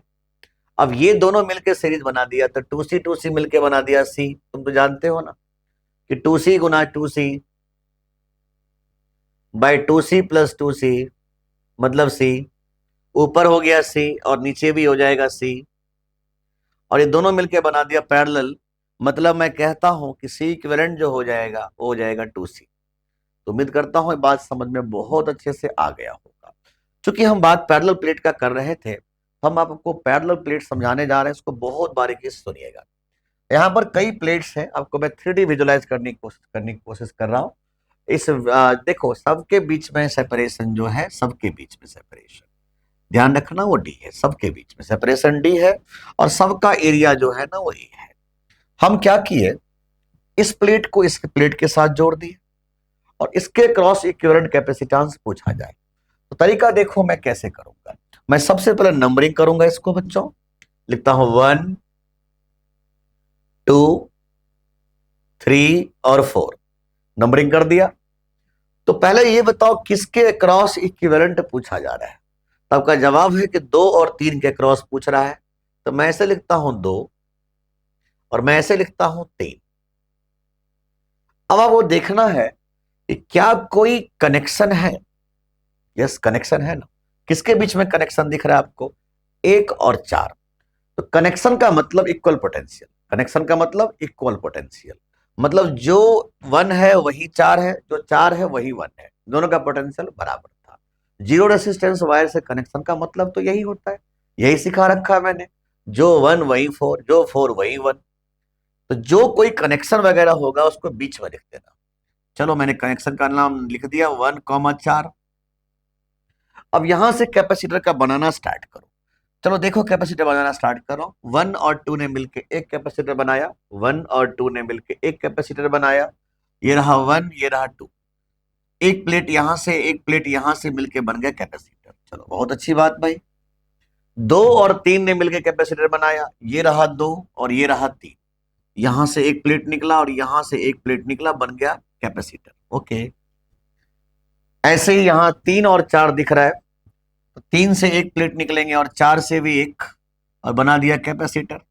हमें इसके क्रॉस पूछा जा रहा था इक्विवेलेंट, क्योंकि सारे जो है ना सबके एरिया ए था और सबके बीच में separation D D D D था। तो कैपेसिटेंस तो यही होता है ना, epsilon not A by D, और सबका सी था, सबके कैपेसिटेंस जो था वो सी के बराबर था। तो मैं इसको लिख दिया सी सी सी। अब आप मुझे बता दो कि इसको कैसे लिखोगे। कहोगे सर ये दोनों मिल करके बना दिया है सीरीज, और अगर ये सीरीज बनाएगा तो ये हो जाएगा C/2। सी और सी मिलकर कैसे बनाएगा, तो तुम जानते हो कि C गुना C by C plus C।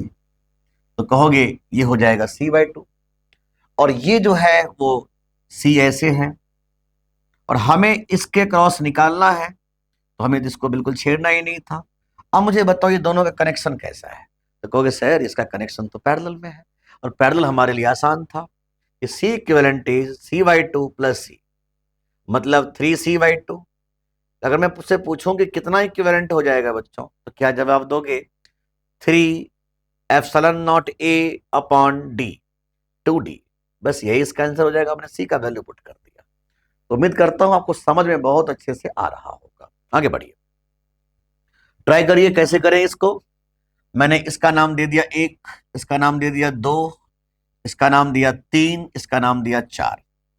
कुछ नहीं करना है, 2 और 4 के क्रॉस बात करना था। तो पहले 2 और 4 को लिखिए आप, यहां लिखा 2, यहां लिखा 4, खुल के बात करिए।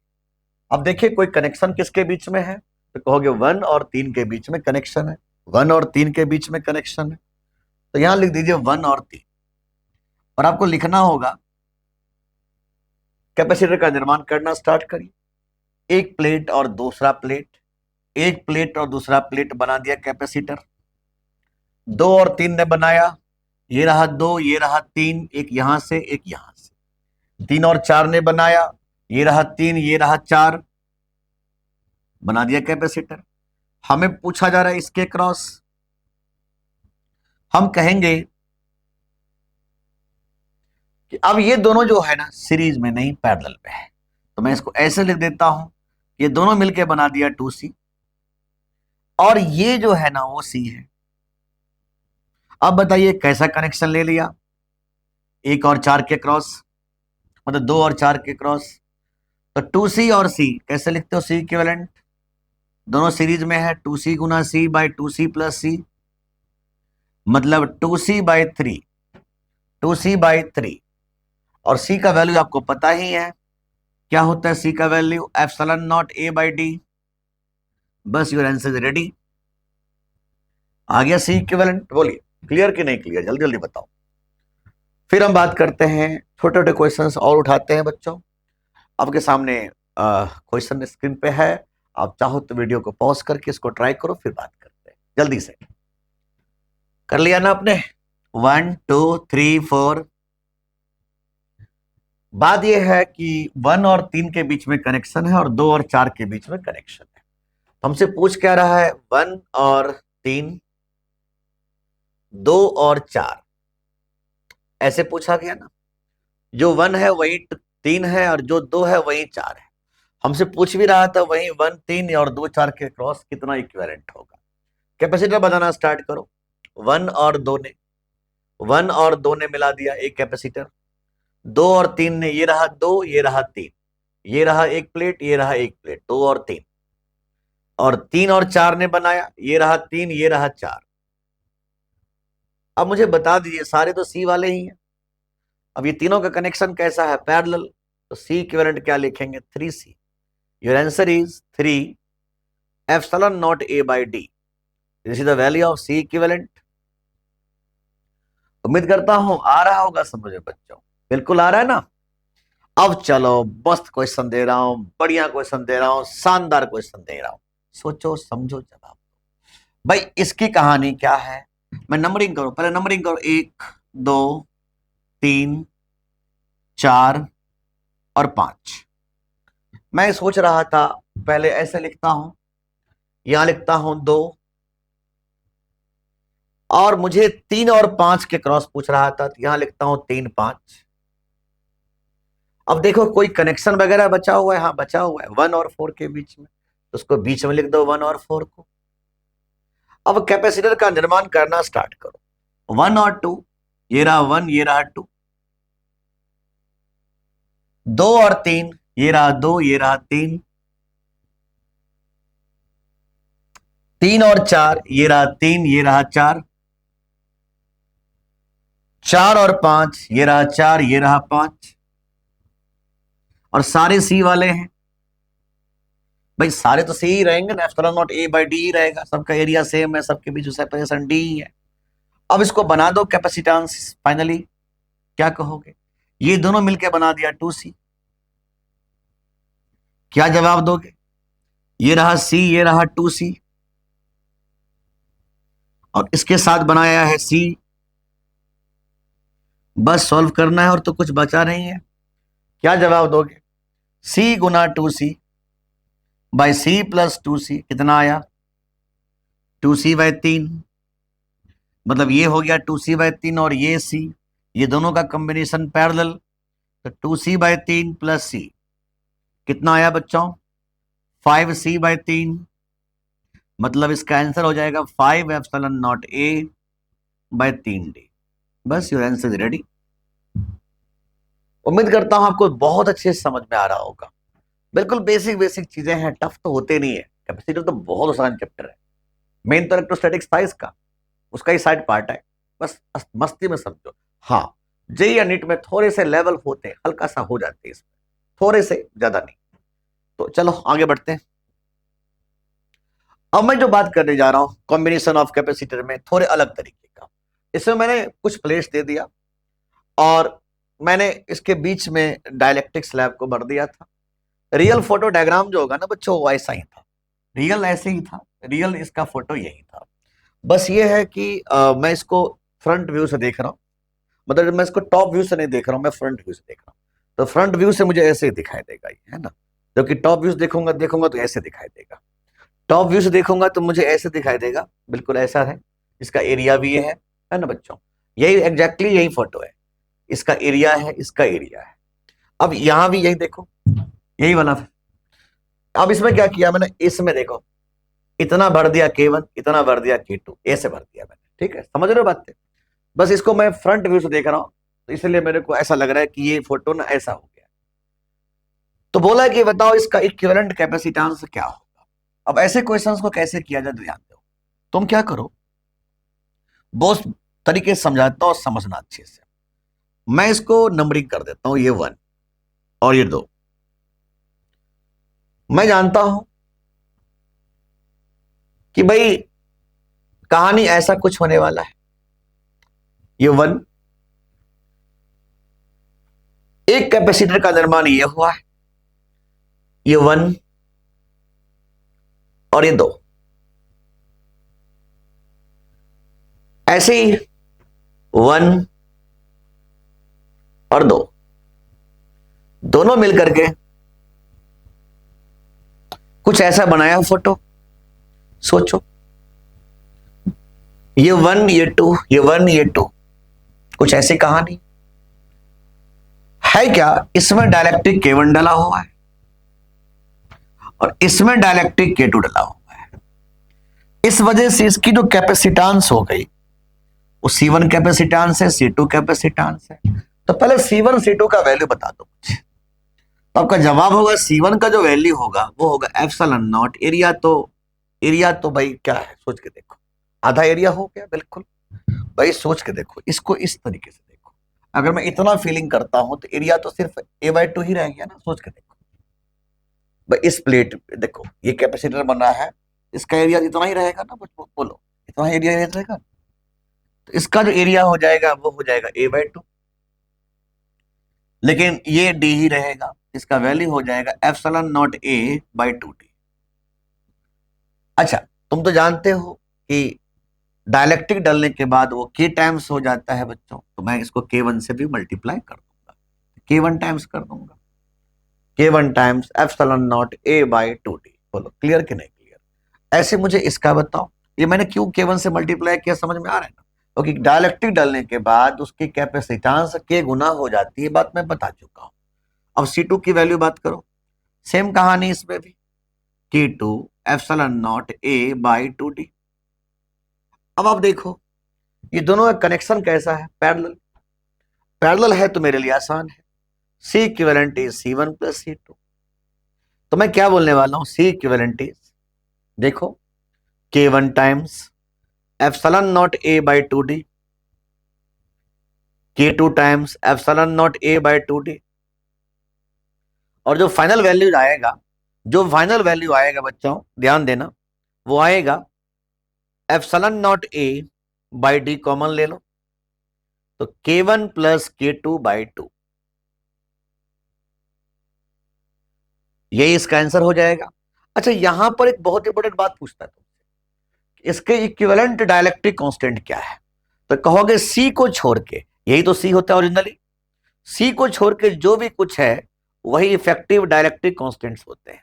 तो effective dielectric constant is K1 plus K2/2, K1 plus K2/2। बोलो क्लियर हो रहा है कि नहीं क्लियर हो रहा है? इफेक्टिव डायलेक्ट्रिक कांस्टेंट हो जाएगा बच्चों K1 प्लस K2/2। सी को छोड़ के, सी का मतलब क्या, एप्सिलॉन नॉट A/D।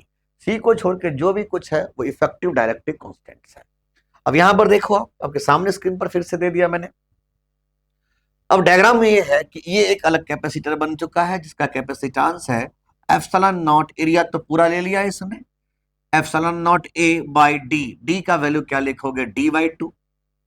लेकिन K1 टाइम्स कारण मैं डायलेक्ट्रिक डाल चुका हूं इसको, तो कह दूंगा K1 2 times K1 epsilon not A/D। ऐसे इसकी कहानी सुना दो। इसका डायलेक्ट्रिक, इसका क्या लिखोगे, 2K2 एप्सिलॉन नॉट A/D। अब जो कहानी मैं बताने जा रहा हूं उसको थोड़ा ध्यान सुनो। इसको कैसे निर्माण किया आपने, तो आपका जवाब होगा सर इसको आपने ऐसे निर्माण किया। देखो ध्यान से देखो, समझ में आ जाएगा। 1 2 3, ये रहा 1 2 2 3। देखो ध्यान से देखो, ऐसा बना है कैपेसिटर। 1 2 ने एक कैपेसिटर बनाया और 2 3 ने एक बनाया, और ऐसी कहानी। ये है C1 और ये है C2। तो C इक्विवेलेंट क्या बोलने वाले हो, C1 C2/C1 प्लस C2। अब देख सकते हो C1 निकाल चुका हूं मैं, C2 भी निकाल चुका हूं। तो क्या जवाब दोगे, C1 और C2 का वैल्यू यहां पुट कर दो, बस आंसर आ गया। क्या कहोगे, C1 का वैल्यू हो जाएगा, C1 का वैल्यू हो जाएगा 2k1 epsilon not A by D Guna 2k2 epsilon not A by D divided by 2k1 epsilon not A by D 2k2 epsilon not A by D. बस इसको solve करना है और कुछ नहीं बचा हुआ है। देख लो, मैं एक काम कर लेता हूं, k1 एप्सिलॉन नॉट, k1 छोड़ दो, epsilon not A by D को कॉमन लेके एक जगह काट दो।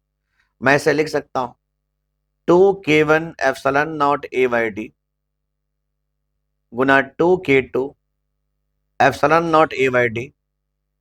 यहां से epsilon not A by D common ले लो तो हो जाएगा, और 2 भी ले लो कॉमन तो हो जाएगा k1 प्लस k2।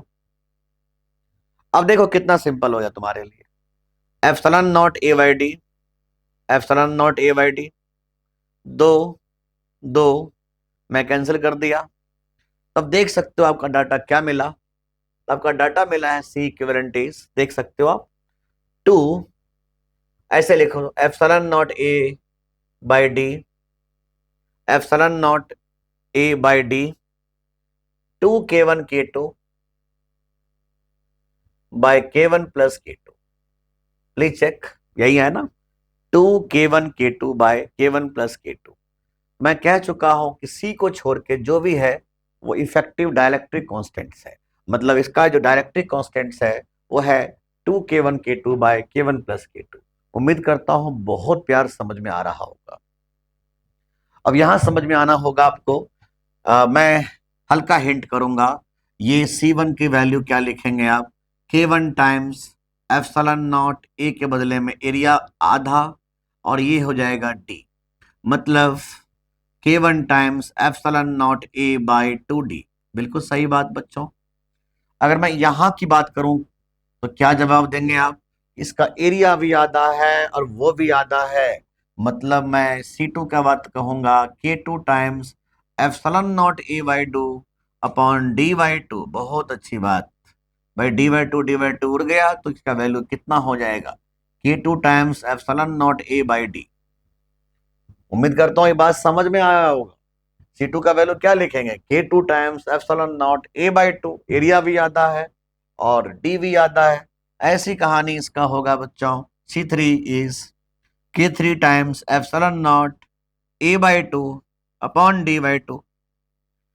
C3 आ गया। अब इसको बनाओगे कैसे, पहले वो सोचो।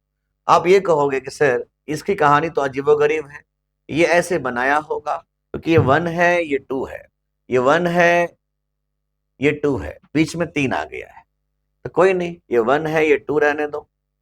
यहां एक कहानी है कि 1 ने और 3 ने एक बनाया और 3 ने और 2 ने दूसरे बनाया। तो आपका जवाब होगा कहानी कुछ इस प्रकार हो चुका है। अब क्या बोलोगे, ये दोनों कनेक्शंस पैरेलल सीरीज, इसके साथ parallel, we can easily calculate. बोलो क्लियर कि नहीं क्लियर, आ रहा है समझ में अच्छे से, बोलो बच्चों बोलो। हम फिर बात करने जा रहे हैं, आपके लिए होमवर्क हो गया। अब इसको होमवर्क दे दिया मैंने, आप इसको वीडियो पॉज करो, जल्दी से क्वेश्चन करो और मुझे जल्दी से कमेंट बॉक्स में कमेंट करो कि ए और बी के क्रॉस इक्विवेलेंट कैपेसिटेंस क्या होने वाली है। तो हम डिस्कस करने वाले हैं अब पैरेलल प्लेट चार्ज डिस्ट्रीब्यूशन। तो पैरेलल प्लेट चार्ज डिस्ट्रीब्यूशन के कुछ प्रिंसिपल थे, हम उस प्रिंसिपल को आपको समझाने जा रहे हैं, बहुत बारीकी सुनिएगा। तो पहला प्रिंसिपल क्या कहता है पैरेलल प्लेट चार्ज डिस्ट्रीब्यूशन का, सुनिएगा ध्यान से। पहला प्रिंसिपल कहता है कि अगर मैं किसी भी प्लेट पर चार्ज देता हूं, ठीक है, सुनना ध्यान से, तो वो जो चार्ज होता है ना, किसी भी कंडक्टर पे अगर चार्ज देता हूं तो वो चार्ज इक्वली डिवाइड हो जाता है आउटर सरफेस पर। ये हमें प्रूफ करके दिखाना होगा। चलो प्रूफ करते हैं इसको। मान लो इस प्लेट के ऊपर मैं क्यू चार्ज देता हूं, तो ये क्यू चार्ज में क्या होता है कि मान लो x इधर चला गया तो रिमेनिंग इस तरफ होगा। यही हमें प्रूफ करना है कि जो x और q माइनस x है वो बराबर है।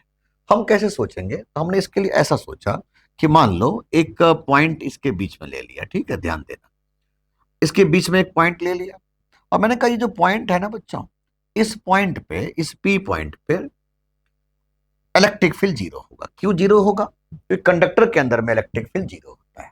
तो कंडक्टर के अंदर में इलेक्ट्रिक फील्ड तो जीरो होता है। इस पी पॉइंट पर कहां से फील्ड आया? इस सरफेस की वजह से फील्ड इधर लगेगा, क्योंकि ये जो प्लेट है, ये जो आप सीट देख रहे हो, ये इधर लगाएगा E1, और इसकी वजह से इधर लग जाएगा बच्चों। तो आपका जवाब होगा कि भाई E1 माइनस E2 जो होने वाला है वो जीरो होने वाला है। जो E1 है, जो E1 है उसका वैल्यू क्या लिखोगे? तो कहोगे x/2 ε0 a, और जो E2 है वो है q माइनस x/2 ε0 a, इसका वैल्यू है जीरो। तो मैं कह सकता हूं x/2 ε0 a is q minus x/2 ε0 a। अब मुझे बता दो रिजल्ट क्या आया। x equal to Q minus X, तो 2x बराबर q। तो बताओ x का वैल्यू कितना आ गया? q/2। बिल्कुल, ये चार्ज देखो q/2, तो ये चार्ज कितना होगा? q माइनस एक्स, मतलब q माइनस q/2 मतलब q/2 आ गया। तो ये बात फिक्स हो गया यार, ये बात फिक्स मान लो कि जो भी कैपेसिटर पे चार्ज देते हो वो चार्ज इक्वली डिवाइड होता है आउटर सरफेस पर, और कैपेसिटर कहता हूं कंडक्टर पे। कंडक्टर पे जो भी चार्ज देते हो आउटर सरफेस पे चला जाता है, ठीक है। अब एक थ्योरम और आता है इसमें, उस थ्योरम में क्या है बच्चों, वो भी सुन लो। कि मान लो किसी भी कैपेसिटर पे जो चार्ज देते हो ना, और अगर एक कंडक्टर दूसरे कंडक्टर के सामने रखा हुआ है, एक प्लेट दूसरे प्लेट के सामने रखा हुआ है, तो यहां जो चार्ज होगा और यहां जो चार्ज होगा ये इक्वल और अपोजिट होगा। मतलब इसका जो वैल्यू होगा ना वो इसके बराबर होगा। ये थ्योरम नंबर 2 कहता है कि जब इसके सामने दूसरा प्लेट रखा होगा, इस पर जो चार्ज होगा इसके अपोजिट चार्ज यहां लाई करेगा। ये सेकंड थ्योरम कहता है। अब आइए इसी को हम थोड़ा अप्लाई करने की कोशिश करते हैं। तो मैंने कुछ ऐसे सोचा मेरे बच्चे कि जैसे मानो कि मैंने एक दो प्लेट ले लिया, और दो प्लेट में मैंने कुछ ऐसे समझाया कि ये 8Q है और ये 2Q है। हमें चार्ज बांटना होगा हर सरफेस पर। तरीका क्या होगा? अगर हम पहला लॉ के हिसाब से बात करें तो पहला लॉ कहता है आधा आधा बांट लो, ये रहा 4Q, ये रहा 4Q। पहला लॉ कहता है आधा आधा बांट लो, ये रहा Q, ये रहा Q। अब देखो ध्यान से, सेकेंड लॉ क्या कहता है कि जो चार्ज यहां होगा उसके अपोजिट चार्ज यहां होने वाला है, तो लिख दिया मैंने -4Q। वैसे भी ये इंडक्शन का मेथड सोचो, अगर ये 4Q है तो सामने वाले पे -4Q दे देगा। अब ये -4Q देगा तो इस पर टोटल चार्ज तो 2Q ही होना चाहिए, इधर 4Q अपने आप आ जाएगा, ताकि इस पर पूरे सिस्टम पे चार्ज 2Q ही रहे। फिर ऐसे इसके बारे में सोचो, ये Q है, सामने वाले को -Q कर दिया। अब ये -Q कर दिया तो इधर Q करना पड़ेगा, तभी तो जाकर के नेट उतने ही रहे। अब बताइए इस पर जो टोटल चार्ज आया वो कितना आया? आपका जवाब होगा कि इधर हो गया 5Q, इधर है 4Q में से Q 3Q, इसके लिए देखिए ये हो गया -3Q, और ये देखिए आप ये हो गया 5Q। अब आप ध्यान सुनो, इस पर टोटल चार्ज कितना? 8Q, वही है। इस पर टोटल चार्ज कितना है? 2Q, वही है। लेकिन थ्योरम जो आया वो भी समझ में आ गया। थ्योरम कहता है कि जब भी एक प्लेट के सामने दूसरा प्लेट रखा रहता है तो इस सरफेस और इस सरफेस पर इक्वल और अपोजिट चार्ज होते हैं, 3Q -3Q। बिल्कुल सही बात। अब यही बात को मैं अब थोड़ा समझाने की कोशिश करता हूँ। भाई इतने तो हमें समझ नहीं होते यहाँ पर सॉल्व करने का, ऑब्जेक्टिव क्वेश्चंस होते हैं ऐसे। तो हम ऐसे बोल दिए क्वेश्चन में कि 8Q है, 4Q है और 2Q है। हमें चार्ज बांटना है, तो तरीका क्या होगा जरा ध्यान सुनिएगा। आपको दूर जाना है, यहां से दूर चले जाओ, बहुत दूर। बहुत दूर से देखो, तुम्हें 3 दिख रहा है कि एक दिखाई दे रहा है? तो कहो सर बहुत दूर से तो मुझे 3 नहीं दिखाई देगा, एक दिखाई देगा। तो आपने बहुत दूर से ही बोल दिया कि यार ये एक है, और इस एक पर टोटल चार्ज जो है ना वो कितना है? 8 4 12 2 14। आपने वहीं दूर से ही बोल दिया इस पर टोटल चार्ज तो 14Q है। वहीं से आपने बांट दिया आधा आधा, आधा आधा। लेकिन मैंने कहा कि पास आ जाओ मेरे बच्चे। अब जैसे ही आप पास आए ना, तो आपके साथ धोखा हो गया। यार ये तो एक नहीं है, ये तो 3 था। अब हम क्या करें, क्या करें, क्या करें? इस पर टोटल चार्ज कितना है? 8Q। बचा कितना है? Q। यहां चिपका दो। 7Q तो दे ही दिए थे, एक Q यहां दे दिए। अब जो यहां है उसके अपोजिट यहां होना चाहिए, यही तो आपको सेकेंड लॉ मैंने बताया था। अब इधर माइनस क्यू आ गया, और इस पर होना कितना चाहिए? 4Q। इसका मतलब इस पर 5Q चाहिए। अगर ये 5Q है तो सामने वाले पे -5Q होगा। Please check, -5Q plus 7Q 2Q। बोलो क्लियर कि नहीं क्लियर? बड़ी सिंपल है। और समझाता हूं, और एक दो एग्जांपल लेता हूं और समझाने की कोशिश करता हूं मेरे बच्चे। मैंने कहा ये 10Q है, ये 2Q है, ये -2Q है, ये 6Q है। दूर जाओ और देखो, सब मिला करके एक बना जिस पर चार्ज है 16Q। अब 16Q है तो वही से बोल दो 8Q 8Q। बोल दिया मैंने 8Q, बोल दिया मैंने 8Q। पास। और मुझे बताओ कि भाई अब इस पर चाहिए कितना? 10Q में 8 तो इधर आ गया तो 2Q। अब ये 2Q है तो सामने वाला -2Q होगा। ये -2Q आ गया, इस पर टोटल चाहिए कितना? 2Q, मतलब ये 4Q था। अब ये 4Q है तो सामने वाला -4Q होगा। ये -4Q है तो ये +2Q होगा, क्योंकि इस पर टोटल चाहिए कितना? -2Q। और ये +2Q है तो ये -2Q होगा। Please check, -2Q plus 8Q 6Q। बोलो मेरे बच्चे, समझ में आ रहा है कि नहीं आ रहा है? आनंद ही आनंद हो रहा है कि नहीं? जल्दी बताओ, फटाफट आगे बढ़ो। आपके सामने एक छोटा सा क्वेश्चन होमवर्क के रूप में दे रहा हूं, ट्राई करके मुझे बताना जरूर। कि मैंने कहा कि भाई इसके इनिशियल दौर में कोई चार्ज नहीं था, जैसे ही स्विच को ऑन कर दिया मैंने, तो बताओ हर सरफेस पर चार्ज कितना डिस्ट्रीब्यूट हुआ था? ये करके मुझे जरूर बताना, जरूर कमेंट बॉक्स में कमेंट करना कि आपने अगर कर लिया है तो। हम आगे बढ़ेंगे बच्चों, हम रुकेंगे नहीं। हम आगे बढ़ने जा रहे हैं बच्चों। हम बात करेंगे कॉम्बिनेशन ऑफ कैपेसिटर्स, लेकिन आपको एक छोटा सा बात बताता हूं, बहुत ध्यान सुनना, स्थिरता से सुनना, मस्ती में समझना। कॉम्बिनेशन ऑफ जब भी कैपेसिटर करने बैठो तो आप एक काम करना, आप वीडियो पे चले जाओ, मेरे चैनल पे चले जाओ, और आपको मैंने पहला लेक्चर लिया था करंट इलेक्ट्रिसिटी के, फुल लेक्चर। आप करंट इलेक्ट्रिसिटी में जा करके पूरे रेसिस्टेंस के ग्रुपिंग पढ़ लेना, अदरवाइज आपको दिक्कत होगा।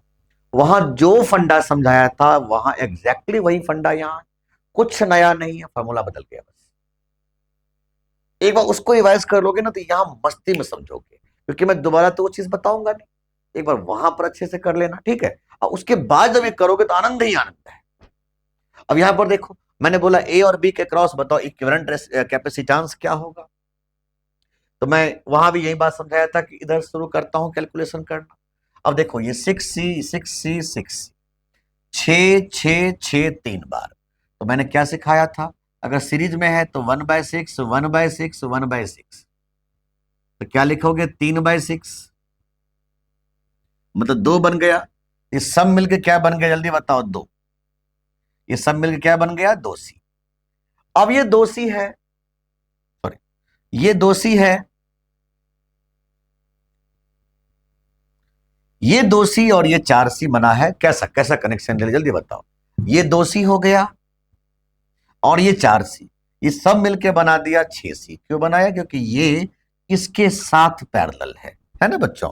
तब ये बना दिया 6C। अब ये सब मिलकर के हो गया 6C, और ये सब मिलकर के हो चुका है 6C यहां तक। अब फिर देखो 6C 6C 6C, फिर से 6C 6C 3 बार, मतलब ये सब मिलके बना दिया क्या चीज बच्चों? ये सब मिला के बना दिया फिर से 2C। क्या बना दिया? 2C। अब ये 2C और ये 4C फिर से हो गया पैरेलल मोड, तो पैरेलल मोड में फिर से बन गया ये 6C। अब देखो ये 6C, ये 6C और ये 6C, ये तीनों मिलकर के फिर से सीरीज बना दिया, तो 6C 6C 6C 3 बार, तो C इक्विवेलेंट जो हो जाएगा मेरे बच्चे वो होगा 2C। बोलो बोलो बोलो, फटाफट बोलो, आया समझ में या नहीं आया? जल्दी बताओ। मैं जरूर कहता हूं कि आप एक बार जा करके ग्रुपिंग ऑफ रेसिस्टेंस को कवर कर लो और उसके बाद ये करो, बहुत मजे आएंगे, बहुत मजे आने वाले हैं बच्चों। आपके सामने स्क्रीन पर फिर से क्वेश्चन रखा मैंने, और मैंने कहा फटाफट जल्दी से होमवर्क दिया हूं, बिल्कुल जल्दी जल्दी फटाफट इसको फिनिश करो और मुझे बताओ इसका आंसर कितना होगा। अब आपके सामने में यहां देखो, आप ध्यान से देखो, मैंने जो ग्रुपिंग ऑफ रेसिस्टेंस में समझाया था वही फंडा फिर से समझा रहा हूं। मैंने कहा इक्विपोटेंशियल मेथड। अब देखो ये बी है, ये जीरो रेसिस्टेंस वायर है, तो ये भी बी होगा। ये बी है, जीरो रेसिस्टेंस वायर है, तो ये भी बी है। देखो जीरो रेसिस्टेंस वायर है, ये बी है, तो ये भी बी है, और ये भी बी है। जल्दी जल्दी देखो इस कैपेसिटर का जो पोटेंशियल डिफरेंस है वो कितना है। ए में से बी, इसका बताओ, ए में से बी, इसका बताओ, ए में से बी, इसका बताओ, ए में से बी। मतलब चारों कैपेसिटर का पोटेंशियल डिफरेंस सेम है। इसका मतलब चारों के चारों पैरेलल कॉम्बिनेशन में है। अगर चारों के चारों पैरेलल कॉम्बिनेशन में है बच्चों, तो मैं इसको ऐसे लिखूंगा, 1/4C 1/4C 1/4C 1/4C। तो बता दीजिए 4/4C आया, मतलब C इक्विवेलेंट आया C। बोलो आया समझ में? वही सारी बातें कर रहा हूं मैं। फिर देखो बच्चों, अब यहां पर आपको समझना होगा। मान लेता हूं यहां का पोटेंशियल जो है वो x है, ये b, तो ये भी b मेरे बच्चे, ये भी b मेरे बच्चे, ये भी b मेरे बच्चे। एक बार सर्किट बना लो। तो मैं यहां लिखता हूं a, यहां लिखता हूं a क्योंकि मुझे a और b के क्रॉस पूछ रहा था, और यहां लिखता हूं b। बीच में एक दे दो x का नाम, ठीक है, सुनते जाना। पहले a से x के बीच में एक कैपेसिटर c था, तो लिखो मैंने लगा दिया यहां पर कैपेसिटर C। फिर देखो B से X के बीच में 3C है, तो B से X के बीच में 3C है। फिर देखो B से X के बीच में फिर से 3C है, फिर से 3C है, और B से X के बीच में फिर से 3C है, B से X के बीच में फिर से 3C आ गया। अब आपका सर्किट बड़ा सिंपल हो गया यार, सोच के देखो ये क्या हो गया, सोच के देखो क्या हुआ बच्चों। 3C 3C 3C 3C 3C 3C, ये तीनों के तीनों पैरेलल में है, तो ये हो गया C, और 3 3 6 3 9 पैरेलल में तो ऐसे होता है, 9C हो गया ये। तो बताओ क्या इक्विवेलेंट लिखोगे। C इक्विवेलेंट इज C गुना 9C by C plus 9C, मतलब 9C/10। तो उम्मीद करता हूं आपको समझ में बहुत अच्छे से आ गया होगा।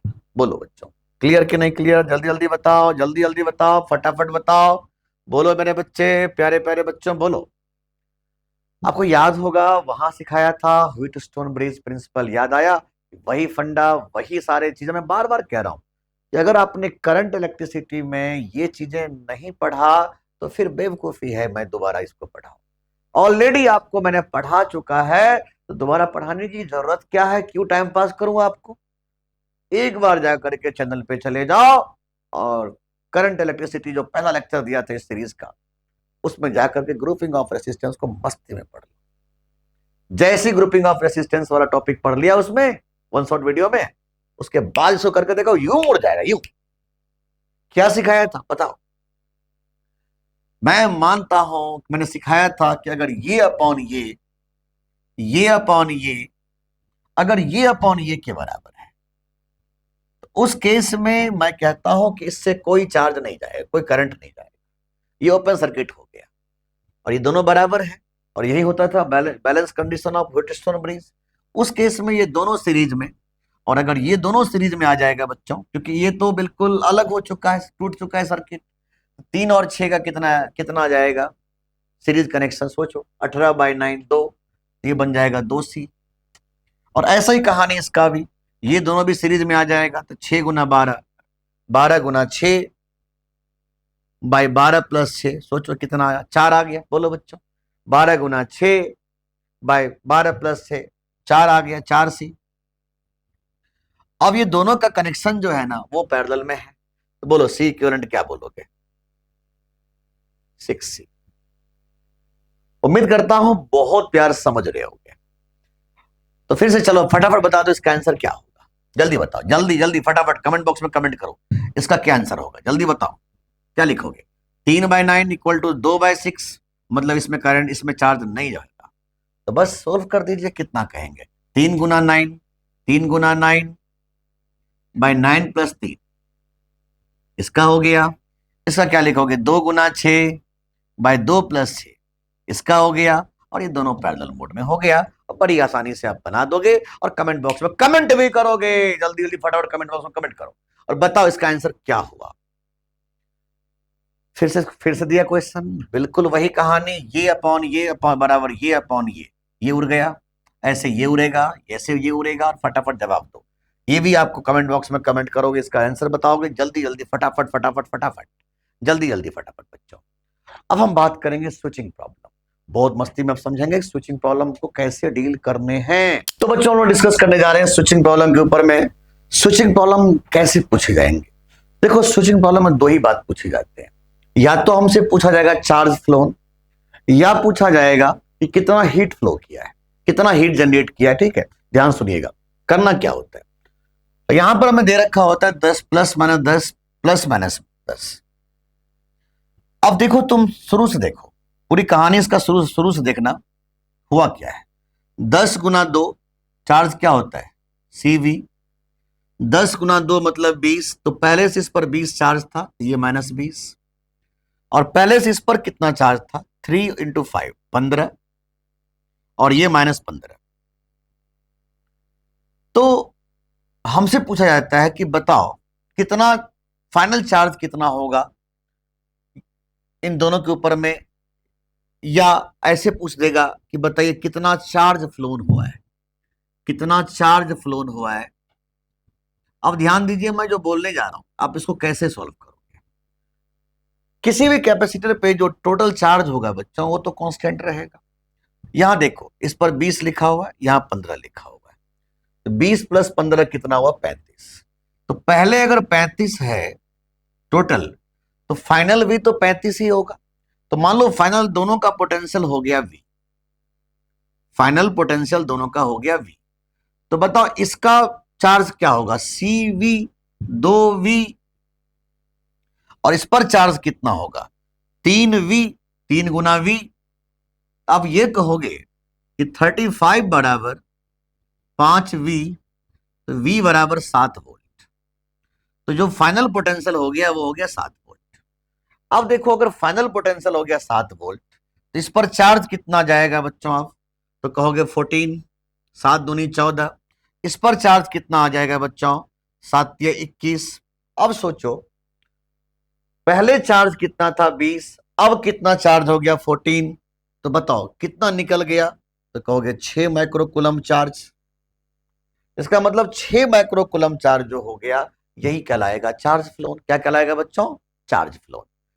एक बात तुमसे और पूछा जाता है कि हीट कितना होगा, तो हीट के लिए आप ये फॉर्मूला यूज करो, half C1C2 by C1 plus C2 into V1 minus V2 का होल स्क्वायर।